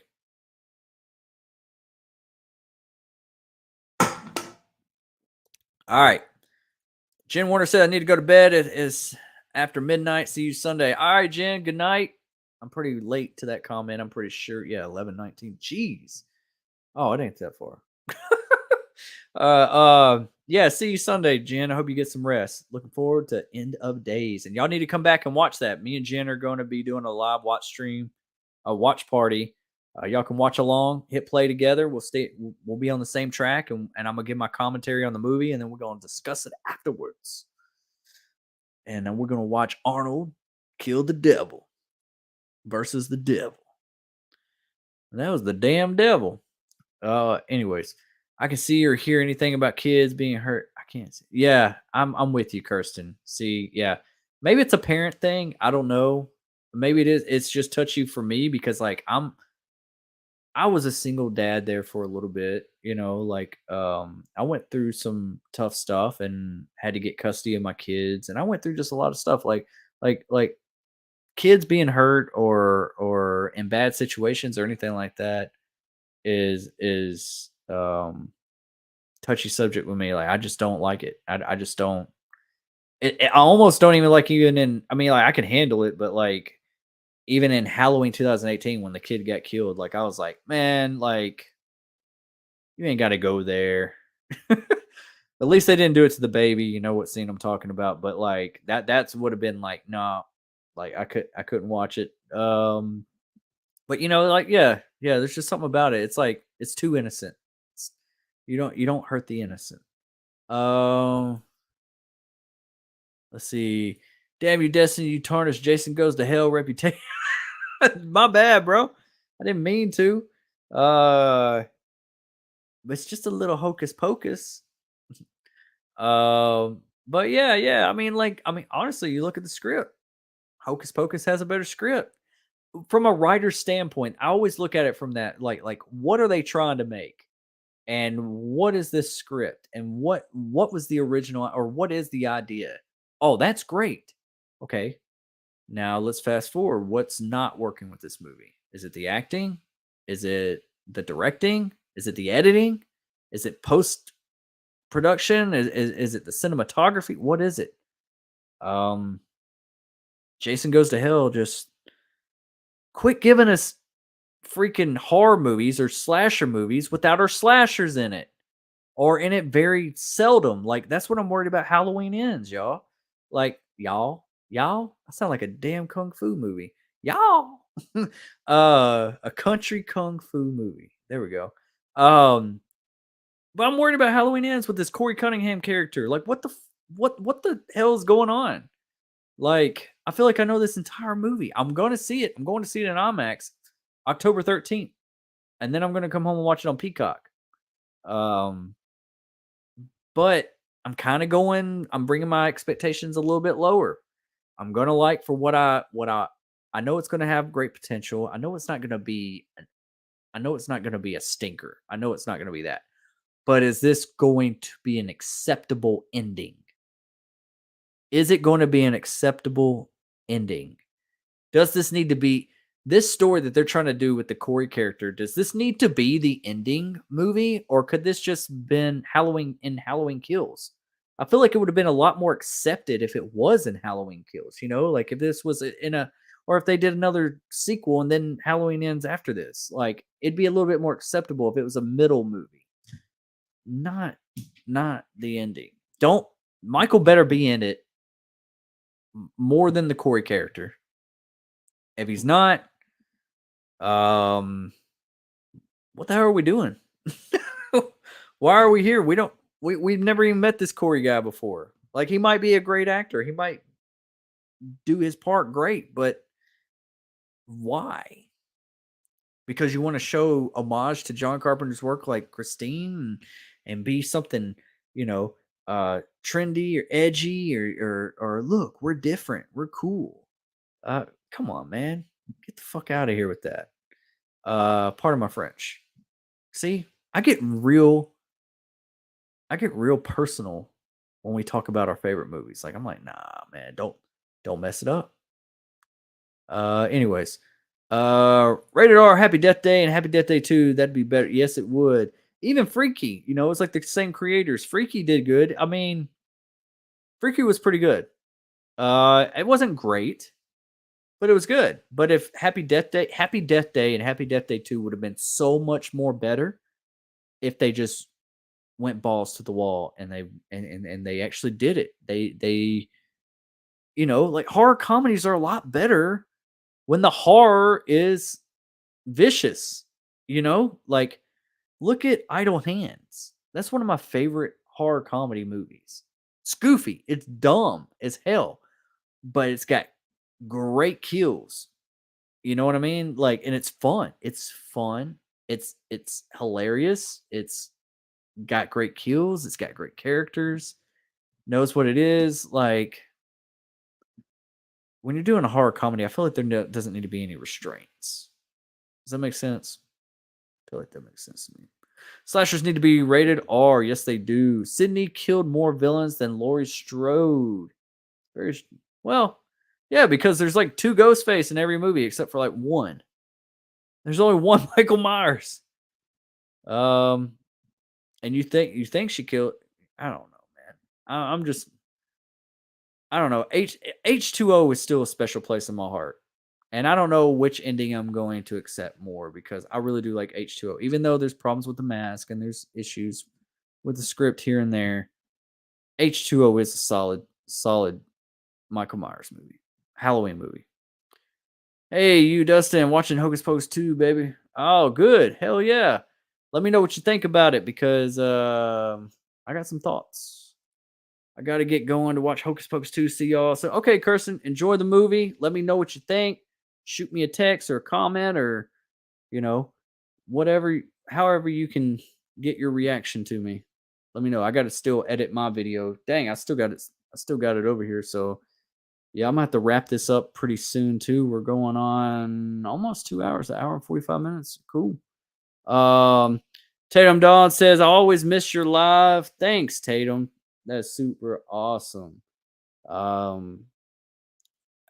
miss y'all. I promise that, like, I'm sorry that I've been preoccupied the last, 3 weeks or so, but that web development boot camp has really kicked my ass, and I'm trying to learn that and then balance this and then balance home life and kids and got to get the kids to school, all this kind of stuff. So yeah, just bear with me. We're gonna try to stay on schedule now, unless things get really crazy. But I'm always updating people on my community tab. I hope y'all can see that.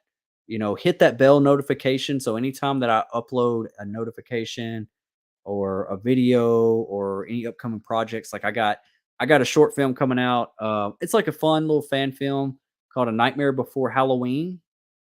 I'm planning on making like a whole trilogy thing here. First movie is The Nightmare Before Halloween, which is pretty much Michael Myers versus Freddy. It's just for fun. I'm not making it real serious or anything. And second one's gonna be a Halloween Scream. That's gonna be closer to Halloween. I'm gonna release that. It's all gonna be on my channel. And then I'm trying to think of what the third title is gonna be for the next movie, but I do have the idea. So, anyways, yeah. Hit that bell notification because I'm always trying to let y'all know what's going on. And follow me on all my socials. All that is in the description down below. So yeah, you follow me on that. I try to keep everybody up to date as I can. Sometimes life's going a million miles an hour. Let's see here. Dominic St. Clair said, "Did the Terrifier creators Indiegogo this?" I don't know. I gotta look that up. Oh yeah, absolutely, absolutely. Um, yeah, my name's Destin. Like I have friends that are Dustin. You can still call me Dustin though. That's cool. Like with the E. I had a friend growing up whenever I was younger. His name was Dustin, and my name was Destin. And I'd be called. Everyone would call me the E guy. His name. He was the U guy. So I was like, "Hey, E guy," and then they say, "Hey, you guy." You know, I don't know. I don't know. But yeah, it's still to the day, like especially like people I've worked with and stuff like that throughout the years, like, "Hey, Dustin," and then they'll just call me D because they don't want to say Destin. Uh, let's see here. And thank you again for that super chat. Oh, we got another super chat in the house.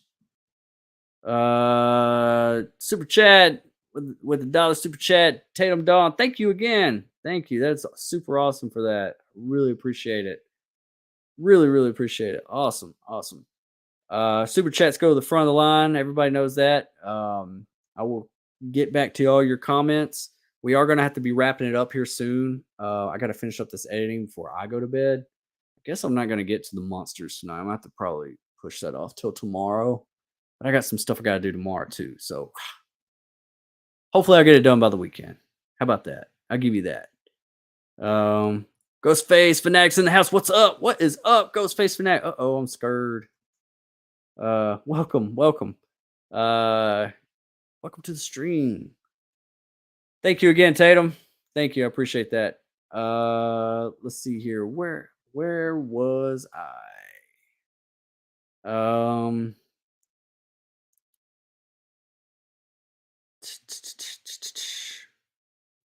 Where was I? Valerie is in the house. What's up, Destin? What's up, Valerie? What's up? I miss you. I've been seeing you in other people's streams and stuff like that, and I'll pop in, Craven's stream or somebody else's stream and see you. You're super awesome, Val. You're a trooper for real. You're the general. So obviously you'll be. So anyways, yeah, awesome. Awesome that you're here. Super awesome. The witch is back, baby. My cousin Cletus, we tending to the crops and okay. From Dallas. Oh, okay. Wow. That's super cool. Let's see here. Scream is my life. Yeah, mine too. Uber Jason versus part 6 Jason. That's tough. That's tough. I don't know, man.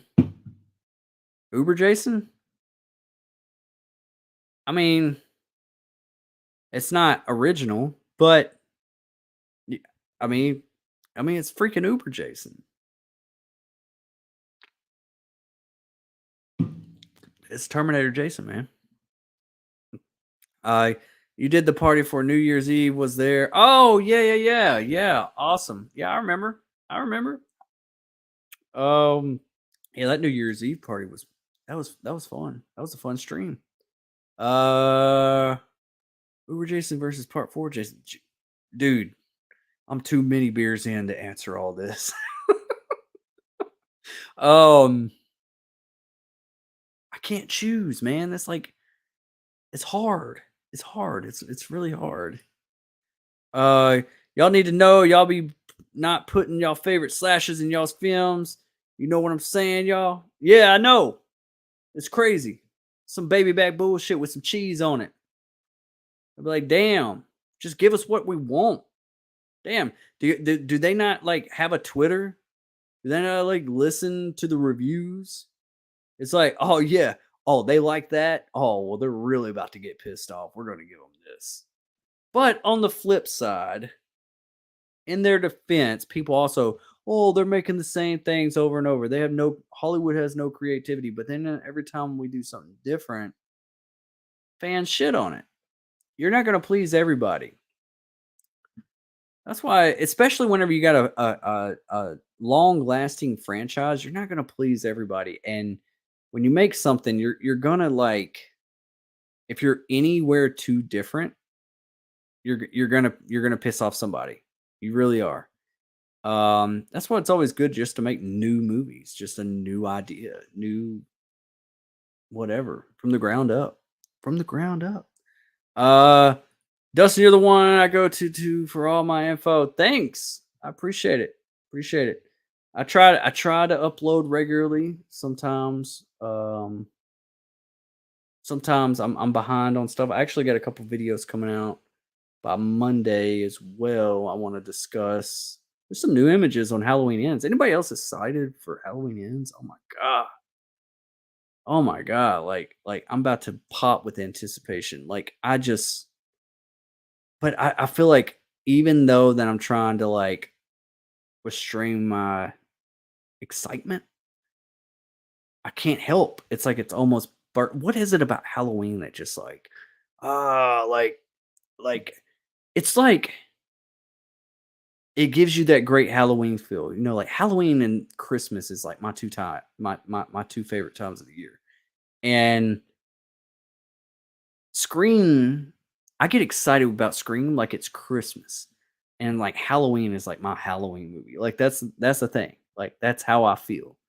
Like I would like to see both of those movies in a Christmas setting though. Wouldn't that be crazy? Even though Halloween is Halloween, I get it. But wouldn't it be cool if I don't know. What if they use that Corey Cunningham character and Halloween isn't over and Christmas time's here and that's not actually Michael on Christmas time, but he wanted to keep the legend alive and he tried to do something different. And that's how we got like a side movie of we think it's Michael Myers, but it's not. It's really a whodunit pretending to be Michael Myers copycat killer. Okay, I could accept that better. I don't know. Am I drunk? I'm not drunk. I'm not. I'm just talking out my ass. Talking out my ass. Freaky was good. I lost my job. You're the reason. Here, thank you. Oh, I thought you meant you lost your.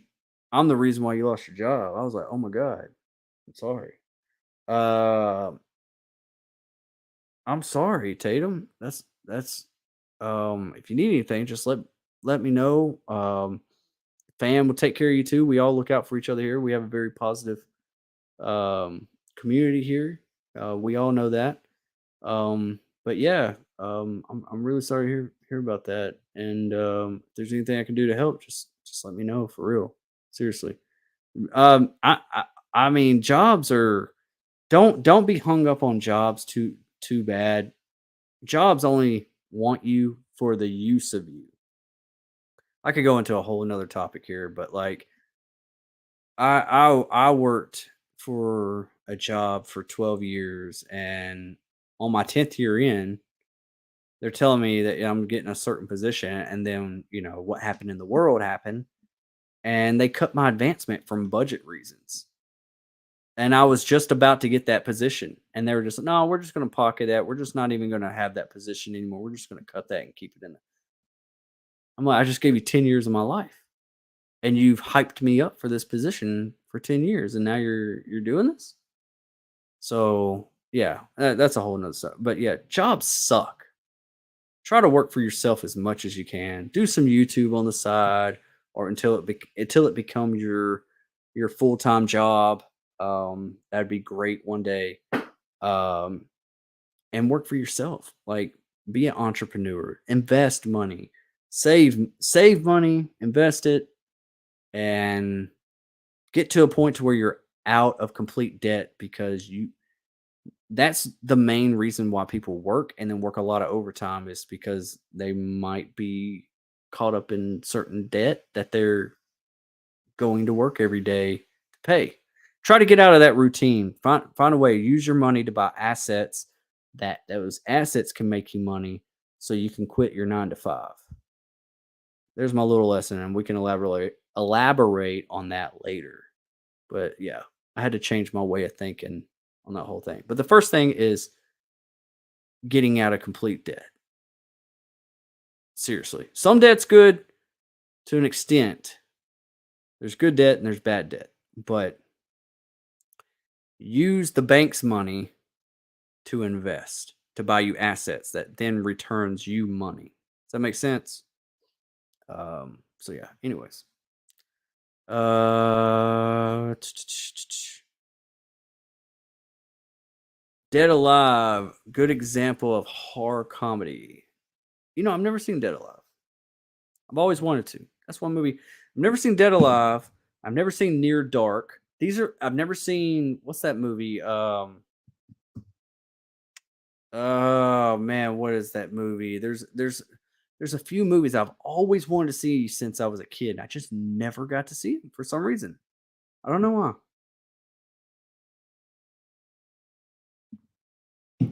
But every time I see a trailer or a clip of it or something, I'm like, man, I always wanted to watch that. But then I guess I just never see it. I never see Night of the Creeps. I think it's Night of the Creeps. I've never seen that movie. H2O is my second fave. Yes, H2O is awesome. Can I be a mod? Just curious. Yeah, I can make you a mod. Yeah, you're a member now, so absolutely. Absolutely. Let me see what I can do. Let me see what I can do. Let me see. All right, see if that works. Comment or do something. It should highlight. There you go. Yep, you got the. You got you need to check out my merch. Like I got some moderator merch specifically for my moderators, and we don't call y'all moderators. We call y'all hashtag digital bouncers. Oh yeah, kicking trolls asses one stream at a time. Oh yeah, yeah, digital bouncers. Don't let anybody else use that term. If you're in another stream and you hear other people use the word digital bouncers, they took it from us. All right. They took it from us. Don't let them do that. All right. But yeah, you're welcome, Tatum. You're absolutely welcome. And thank you for becoming a member. That's super awesome. Let's see here. What's up? What's up? What's up? Ghostface in the house. I'm trying to catch up. Sorry. When I get on these rants, I get really behind on the chat. Sorry, guys. Oh, I see Uber Jason Bulletproof. Yeah, I know. Oh, my ugly ass cousin's in the house. Corby, cuz you ugly. Yeah, I am. I'm ugly as hell, dude. Don't remind me. You need to be over here on YouTube. You can't see all the comments. See, that's the thing. Like we're going live in different areas, like Facebook, YouTube, Twitter, Twitch, and Itch, whatever else is out there, Lilo and Stitch, and but y'all can't see each other's comments unless I highlight it like this. So yeah, you can tell that it's like from Facebook. So if y'all are wondering, like some of y'all are, got the little Facebook thing, and then some of y'all got the YouTube stuff, that's the reason why. So, but y'all can't communicate to each other. I don't think y'all can. There might be a feature where you can enable that, but I'm not sure. Oh, the fireworks going off everywhere. Hell yeah. Corbin cuz. All right. I think my cuz drunk. But yeah, everyone shout out my cousin Corbin. He's a good dude. Miss him a lot. We've been close growing up. Even though I moved away and everything, like, oh, he's saying shout me out. I'm shouting you out, man. Hey, stationeers, shout out my cousin so he feels accepted in life. He feels adequate in the chat. uh yeah, awesome, Corbin. Awesome. I hope you're having a good night. Did you watch Hocus Pocus 2 or The Monsters or Smile? Are you excited for Halloween Ends? Tatum, glad I got to see you when you're next live. I'll be there. Awesome. Yeah, Sunday night, Tatum. Sunday night, doing a watch party, 7 p.m. Central Standard Time. Me and Jen Warner. She's a member. She was here earlier. She went to bed already. She's requested to do a watch party on End of Days. So that's what we're doing, a watch party. She's going to join me on a live stream, and then we'll do a live commentary and we'll review the movie and talk about it afterwards. And now that you're a member, you can request that too, and we can talk backstage and we can figure something out. Let's see here. Let's see. Awesome. Don't say Claire Studios. The studios are screwed either way when it comes to franchises. Yeah, studio interference on movies, especially our favorite horror movies. It's never a good thing. It just doesn't seem like it ever works out. It's just studio heads just need to sit down and shut up. Ghostface Fanatic says, I like the different Ghostface looks. I like the zombie version. The Scarecrow version is pretty cool as well. I think that they should add one of the new masks for one scene at least. You know, people's been talking about this for a long time, and I've seen those masks too. I've seen the devil mask. I don't know if I've ever seen the zombie version, but I've seen the Scarecrow one. I've seen the Chrome Face one. And yeah, I agree with you. And honestly, they might be able to do that. I don't know if they'll use it as like the killer wearing it, but my thoughts is that this new Scream 6 movie is set around Halloween season, which we haven't had that yet with the Scream movie. It's in New York City at that. There's going to be parties. They're at college. There's going to be parties of Halloween parties and stuff.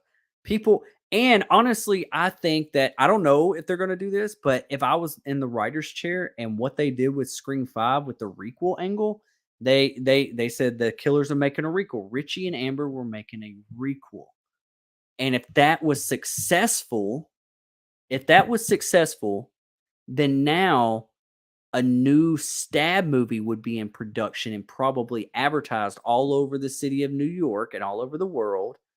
And maybe they're making a Stab 2, a requel to the original Stab movie. So they're getting rid of all the bad Stab movies and they're making a requel to the original Stab movie.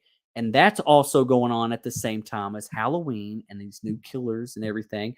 And then maybe there's like a parade or a party where people are in different versions of the Ghostface costume, or maybe, and we don't know which one is actually Ghostface because there's a bunch of people in Ghostface costumes and there's different versions. There's the Scarecrow, there's the Devil, there's the Chrome Face, there's the zombie version, there's different versions like that.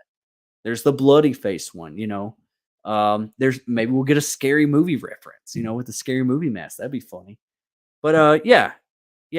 I think they should utilize it in a scene like that. And then you kind of like looking around the room and you're like, which one? You're like, if she's on the phone, she's like, and he's like, can you see me? And you don't know which one it is in the party or in the club or the bar or wherever they're a parade, wherever they're at, like somewhere where there's a lot of people. You know what I'm saying? Tatum said, got a new puppy. Guess his name, Destin. You named his name Destin? You named your puppy Destin? That's super awesome. No, I don't know his name. I'm sorry. What's his name? Max? I want to get a golden retriever or a golden doodle, and I'm going to name him Dewey.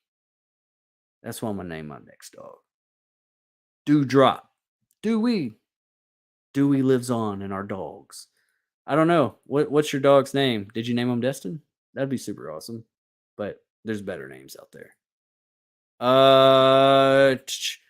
The title is Christmas, a Halloween story. Ooh. That's good, Dominic. See, you got some great ideas, man. I like you. I like it. I like it, man. Christmas, a Halloween story. That could work. That could work. Might use that. Oh no, yeah, it's sad depression. Oh shoot. Valerie, Destin, how you doing in the contest? Been voting every day. I mean, they're at the top 10 now, and I don't know how many groups there are. That's the question. The next one, this is gonna be up in October 6th, and we're gonna be doing top 5 after that. So yeah, I'm in third place. I was in first place like all day yesterday or day before yesterday, I think. Yesterday or the day before. Right before those double votes, like some days are double votes, like 2 for 1. And the deadline's like at 7 p.m. or 8 p.m. sometimes. And right before that, I guess a couple guys like paid votes or something, and they got ahead of me. So now I went back to third place. So I was in first place for the most part. Then I fell to second place. Then I fell to fourth. Then I went back to first place. Now I'm at third place. So as long as I'm in the top 5 by October 6th, I'll be good. But every vote counts, especially those double votes. I really appreciate every one of y'all. If I win this thing, I'm taking somebody with me. I get one guest to go with me, and they're going to experience everything that I experience. And I'm gonna make a YouTube video of the whole thing. I'm gonna everything, all expenses paid for: the flight, the room and board, the experience of being on a walk-on role in a horror movie, interviewing Kane Hodder for Rue Morgue magazine. All the link is in the description below just to vote. But you can vote once a day. So vote every single day if you can think about it. The links are in every one of my, or in the last quite a few of my videos. So you can go to, and I also have it on my community tab. I keep refreshing that. So if you ever see that, hit the notification bell button so you're notified every time I upload a video or put a notification out. And if you can remember to vote for me every day, that's awesome, and I really, really appreciate it. And let me know that you voted. Thank you for letting me know, Valerie, because I got to keep up with who's voting, and then also being on YouTube, my subscribers and everything. I want to keep up with who's voting here. And for one of my lucky subscribers, I really, really want to give that to y'all if I win. Hopefully I do. Might not win, but if I win, I'm going to pick somebody at random. Y'all going to go with me. Ain't nobody getting left behind. Ever. I don't care how big Destination Station gets. Probably won't get that big, but you know what I'm saying. Y'all my fam. My stationeers. Let's see here. That is not good. No, it is not. Destin, spin mine on YouTube. All right. Ghostface Fanatic. I like the idea of Christmas version of a Scream film. It would be funny to see Ghostface wearing a Santa hat while killing someone. He can use a ornament to kill someone and an icicle. Oh yeah, kind of like Black Christmas. Yeah. Yeah, I think a Ghostface. I mean, because like that would work well. Like you could do a Ghostface movie around the Christmas holiday, I mean, we're about to do one around Halloween. I mean, which is always fitting for a horror movie. You can do any horror movie around Halloween, like it just works. it just works. But around Christmas, like we don't get enough Christmas horror movies, and I just saw that the guy from Stranger Things, what's his name? Oh, his name is slipping my mind, but it looks like he's going to be playing like a killer Santa Claus in a movie coming out. I just saw the poster the other day. I can't remember his name though. Is his name Harbinger? Last name I can't remember. Anyways. Absolutely. Oh, yeah, awesome. Yes. Yeah, it's all down below. I got several different colors and versions and everything. And coffee mugs and all that. Hashtag digital bouncer. Oh yeah. Ghostface Net. I think a cool idea for a Scream 6 is to have Halloween setting. I know it's just a rumor, but it would be cool to have a Halloween setting, people wearing costumes, someone dressed as Michael Myers.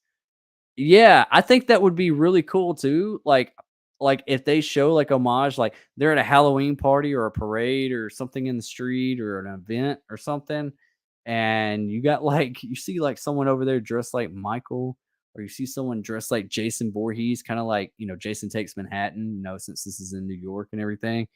Or if you even see like a Chucky doll sitting over there in a chair, or like Jigsaw, like I mean Pinhead, like I am excited for the new Hellraiser coming out on Hulu here soon. I've heard great things about that. And I'm not even a big Hellraiser fan, but I want to see that shit.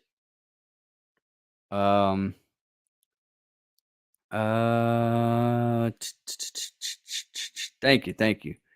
Appreciate you. Thank you so much, Tatum. You're awesome. Let's see here. Damn, we're after midnight. You know, I'm like a gremlin. You know, I get weird after midnight, especially after some Bud Lights. Bud Lights and midnights, not a good mix for death.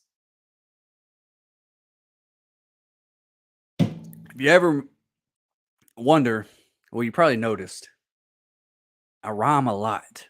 It keeps myself entertained. Hope it keeps y'all entertained too. Ghostface Nat says you can do a lot of stuff with the Halloween setting. I think that people wearing different costumes would be cool on itself, and having a fake Ghostface and a Michael Myers Easter egg. Yes. Yes. I like the way you think. Hell yeah. Absolutely. Become a member, push that. Yes. Thank you, Tatum. Really appreciate that. You're welcome. You're right. Denisha Lane's in the house. She's been from the beginning as well. What is up, Denisha? Welcome to the chat. I don't know when you. It's late. We're after midnight now, but glad to see you. Awesome. Been going for a little bit over 2 hours now. Tatum Dawn with $1 super chat. Hell yeah! I'm going to get a Mexican pizza. Hey, did anyone get the Mexican pizzas back at Taco Bell? Because I still ain't got myself one of them things. I still want one. Are they back? I haven't. I don't think I've even had Taco Bell since I've been in Texas. I, I, man, there's so many taco spots in Texas. Like it's overwhelming. I don't even. There's so much food in general to pick from in Texas and Dallas area that trying to pick a taco place is like so overwhelming. It's just like I ain't eating shit. I can't make up a mind. It makes you so that indecisive. I don't know. There's so many. I don't know. What's the best taco? What's the best? Anybody know the best taco spot in Texas? They got so much unique stuff. Billy Loomis. Wife calls him Billy. Badass. Another $1 super chat. Tatum. You're killing it. Killing with the $1 super chats. Thank you so much. Thank you so much. Hashtag Digital Bouncer. Tatum Dawn. Oh yeah. Kicking trolls' asses one stream at a time. Mm-hmm. Oh yeah. All right. Ghostface Fanatic. I think having new setting and Scream film would be great. It would change up stuff a little bit instead of having it be the same as the other films. Yeah. Yeah, we do need new settings. I'm okay. We can have some. We can return to.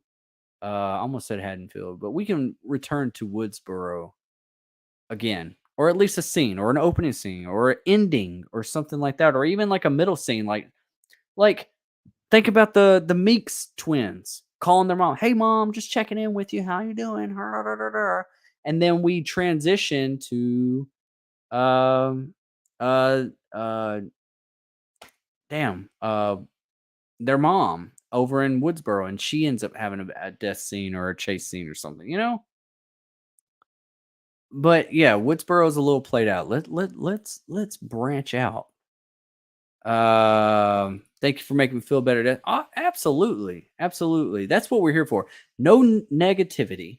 There's no negativity in this chat. We won't tolerate trolls or, now you have the power to kick their asses right out this chat. So yeah, utilize that. And because I can't keep up with the chat sometimes. And yeah, we're all about positivity. Ain't that right, fam? Stationeers, we stick together, and we absolutely have the best community on YouTube, in my opinion.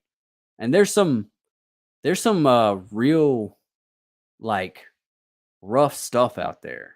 Like I'm like, man, these guys are not nice, and they're not even talking to me, and I feel sorry for the guy they're talking to. But yeah. Awesome. Thank you, Tatum. Awesome. Missing Hocus Pocus 2 to be here. So glad to be a member and now a mod. Thank you. Awesome. Yeah, absolutely. Yeah, check out Hocus Pocus 2. I want to know what y'all think. What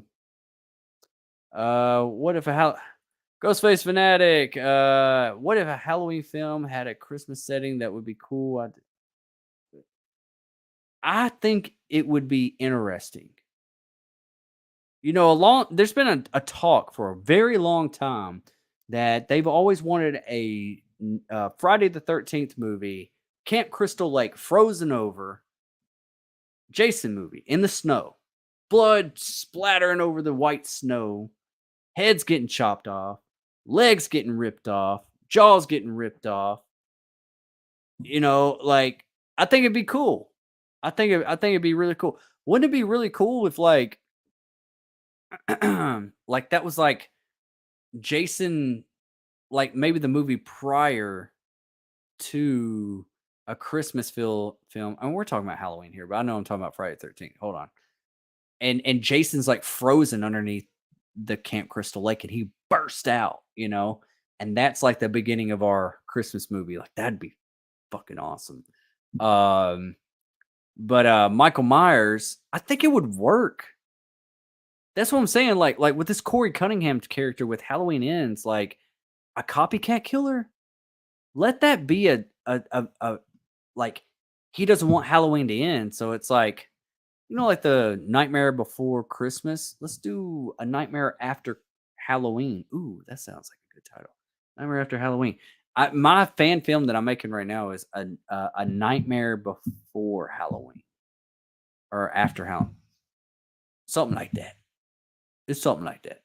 Anyways, but yeah, I like the idea.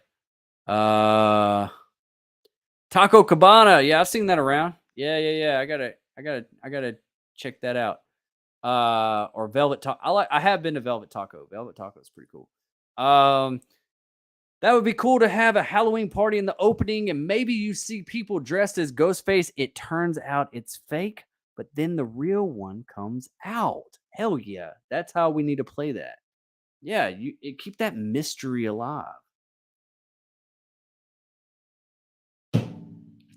I'm not an alcoholic, I promise people.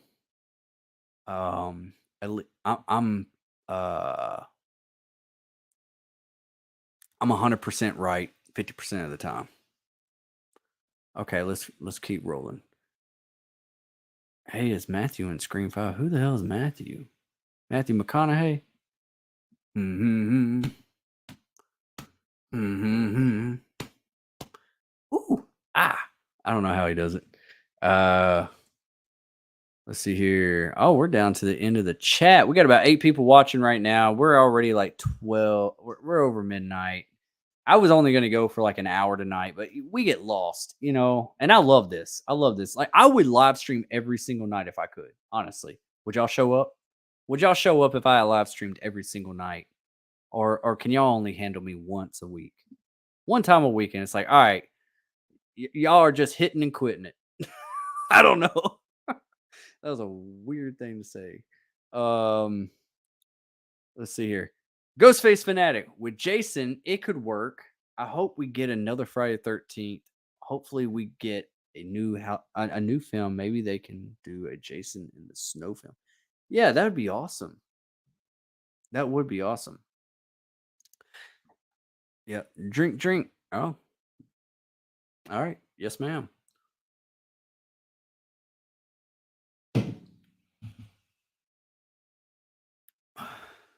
Ghostface Fanatic. I think she's asking if Matthew Lillard is in Scream 5 because of the. Oh, yeah. See, thank you, Ghostface. You're right. Yeah. So, and I should have known that.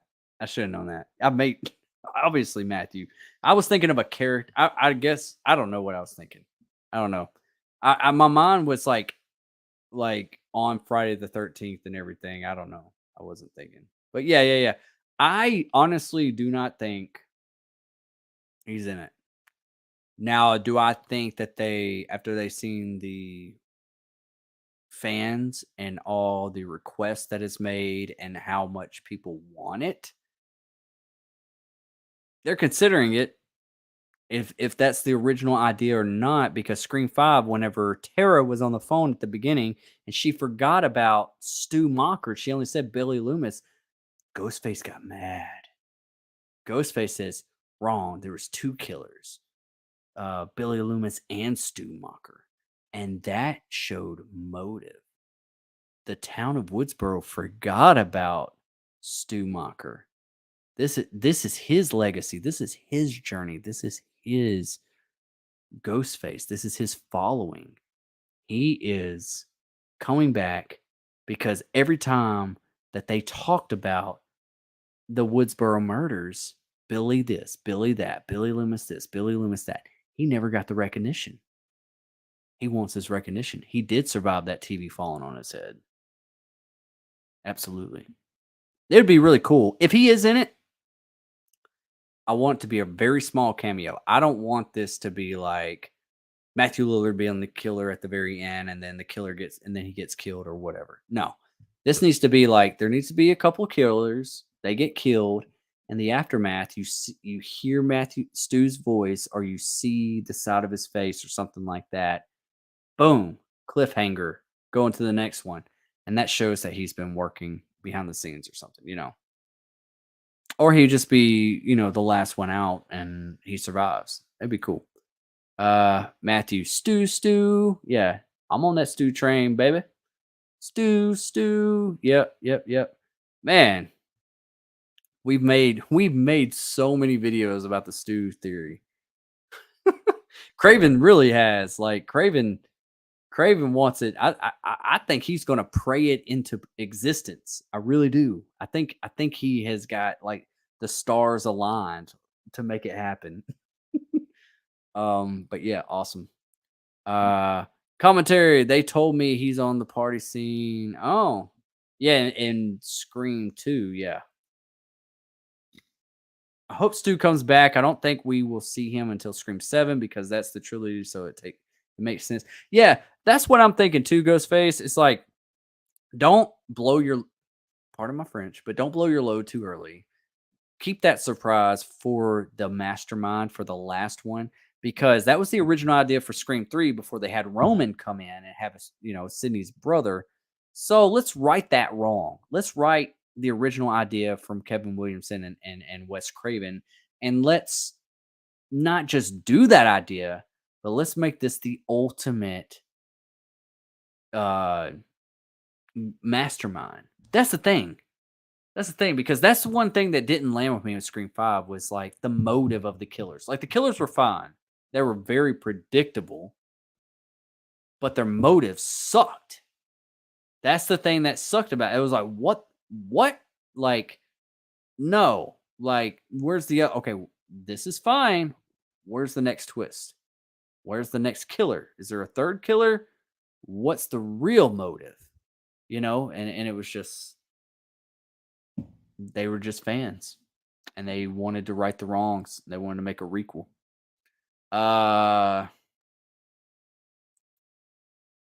Yeah. Matthew was in Scream 2 in the party scene, but to be fair, he was playing another character. Yeah, he was. He was just in the right place, wrong time. I mean, right place, right time. And he was just like, did his thing, just walked across it. It's not canon or nothing like that. But, they could turn it into canon if they really wanted to. They could do like a flash, like, I've always been watching you, Sid. I've always been watching you, Sid. And then they do a flashback and you see him standing behind her in the scene. And it's just like, I've been there the whole time. I enrolled at Windsor College as Mitchell Stevenson. I don't know, and just have this whole, exposition thing.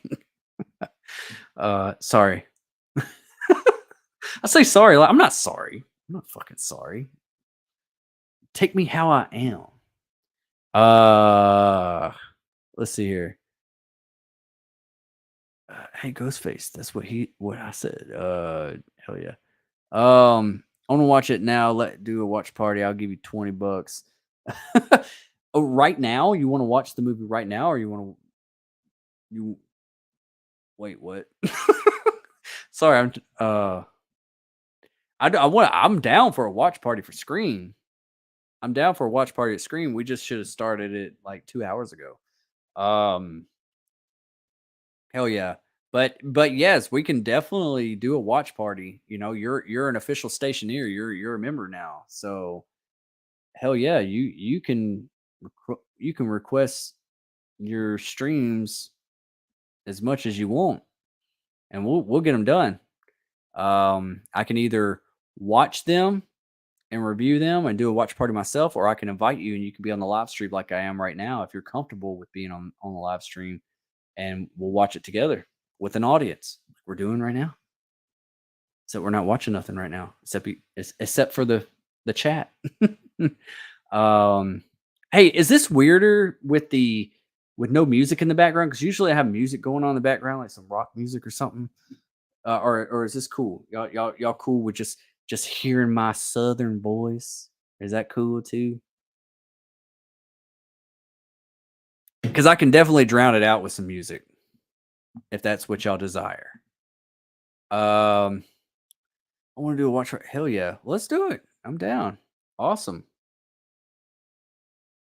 Let's see here. That's crazy that they were gonna have Stu return in Scream 3 in the original script, but changed it. That's wait, hold on. Just sometimes this chat jumps all the way up, like halfway. Damn, StreamYard. Where was I? All right, that's crazy that they were gonna have Stu return in Scream 3 in the original script, but changed it. That's crazy that we would have seen Stu again. Matthew was talking about. I know, man, so much missed opportunity. Like when Roman walked out, like I was waiting for the second killer. I was like, okay. I had to remind myself, who is this guy again? Like because he didn't have glasses on at that time, and he just didn't get enough screen time. He just did not get enough screen time for me to remember. And I was just expecting a bigger reveal. And whenever they had that picture of Maureen Prescott and Detective Kincaid it had on the back of it, and it said, "I killed her." I immediately started thinking about the first film, thinking, "Oh, the killer was in the first movie. Who is it?" I just immediately started thinking about who's the killer in the first movie that this is going to be. No, this is just an afterthought. It just felt like an afterthought. Now that I watch it now, I appreciate it more. I do appreciate Scream 3 more than every time I watch it. But I think that's because we've gotten so many bad horror movies throughout the years that it's pretty serviceable compared to those. So you gotta give credit where credit's due. I mean it was still a good movie. It just could have been so much more for it to be like the end of the trilogy. You know what I mean? Right now, baby, someone watch it with me. Ooh, I would love to right now, but I was getting ready to wrap up the stream actually. I'm tired. If you can't tell in my eyes, I'm tired. And I still got a lot of editing to do with my hocus bogus. Um, I would honestly, but shoot me a message and we will set a date and I will create a thumbnail and we'll make a whole thing of it and we'll schedule it. And so yeah, I'm definitely down for that. Uh I'm crazy about Scream 2. I mean I could watch the movie over and over and over. But right now is not a good timing. Not really. I do apologize about that. But we will definitely do it. If that's what you want, you got it. But let's talk backstage and we'll schedule it and I'll create a thumbnail. And I'll schedule it for you. Cool. I'll come on with you right now. Damn. You ready to go? I hear you. Me too. Scream 2, people say it better than 1. I'm like, what? Yeah, Scream 2 is decent. It's a good sequel, but it's not better than 1. I think that Roman is a underrated killer. He was a great killer in my eyes. I love Scream 3. It gets a lot of hate, but I think it's underrated. I agree. I mean, honestly, you know what I wanted? I mean, obviously we all want Stu Macher, right? I would have been a lot more satisfied if it was Mark Kincaid. Even though it was kind of like he was the red herring and all this kind of stuff. with Ghostface having like a bulletproof vest and all this, I just think it would have been that much more. And he was obsessed with her. It could have been Roman and Mark Kincaid, or even Mark Kincaid's partner. I thought his partner definitely should have died if he wasn't the killer. Like, it is good. I'm not gonna lie. It is good. I could any of the Scream movies I could watch over and over. My least favorite Scream movie is Scream 4. It is. And I know that some people adore Scream 4, but it's not the first movie I'm gonna pop in. I just not the biggest fan. My my ranking is one. I go back and forth with 2 and 5. I really do. You gotta ask me on a different day.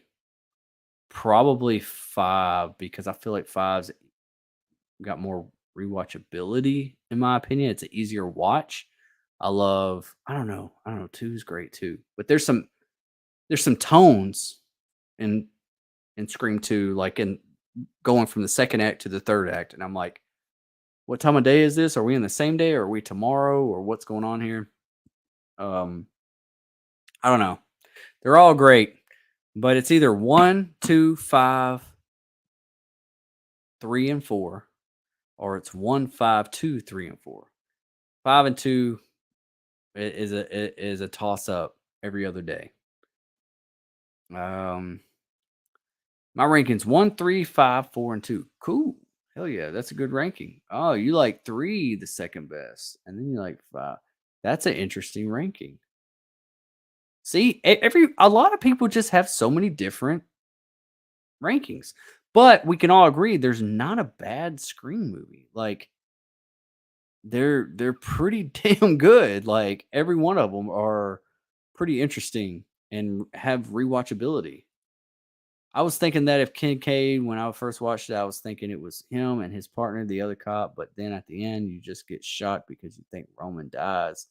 That's the part where I didn't like it, Ghostface, was that we thought that he died. And then they even check his pulse. And then you got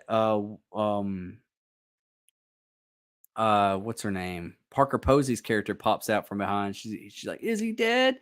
I thought it'd been shocking if Parker Posey was one of the killers. That would have been freaking.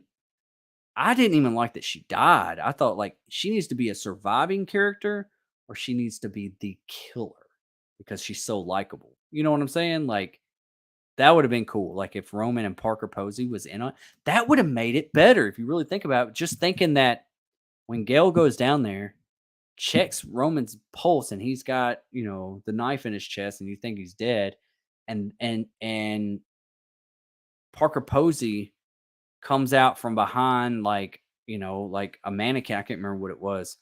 And she's like, "Is he dead?" And you're like, "Yeah," and they just run off. That would have been cool to see if like Parker Posey and Roman was in on it and saw them. And then there's like a little flashback of them orchestrating that little setup right there for Gail. Like that would have been cool. I would have liked that better. Or if it would have just been Parker Posey. Like, I don't know. I just didn't think Roman had enough screen time for it to be shocking. It just not like the other Scream movies, It's almost like the Mickey thing. Like, Mickey was a great killer, but he did not get enough screen time, and he was obvious. I don't want it to be obvious. I want it. I want it. Shock me. Shock me. Shock me sideways. Destiny, I'm glad I'm here. Thank you. Give me, please. My rank is, I said it a little while ago. 1, 1, 2, 5, 3, and 4. But you could ask me tomorrow, and tomorrow it's 1, 5, 2, 3, and 4. So 5 and 2 keep swapping places. It's the scene that are apart from Scream 96 and Scream 3. Yep. My ranking is 1, 3, 2, 4, and 5. 5 is your worst. Scream 5 is my least favorite because it didn't feel like a Scream film. No chase scenes, no creative kills. Dewey's death was lame. That's why it's my least favorite. Oh, okay.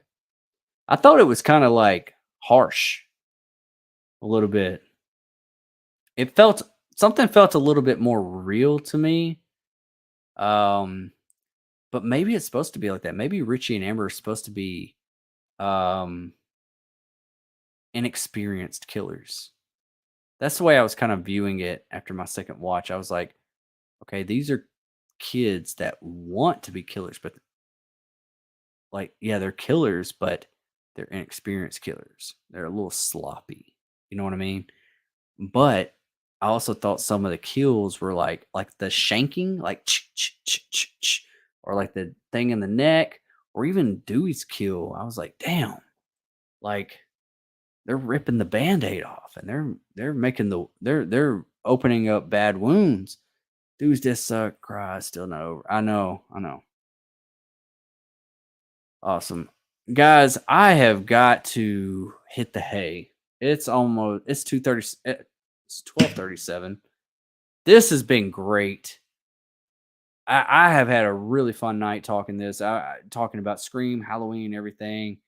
Um, got some stuff in the works. If y'all haven't voted for me for the Face of Horror, please do so. The link is in the description below. It's a simple click away. It's free.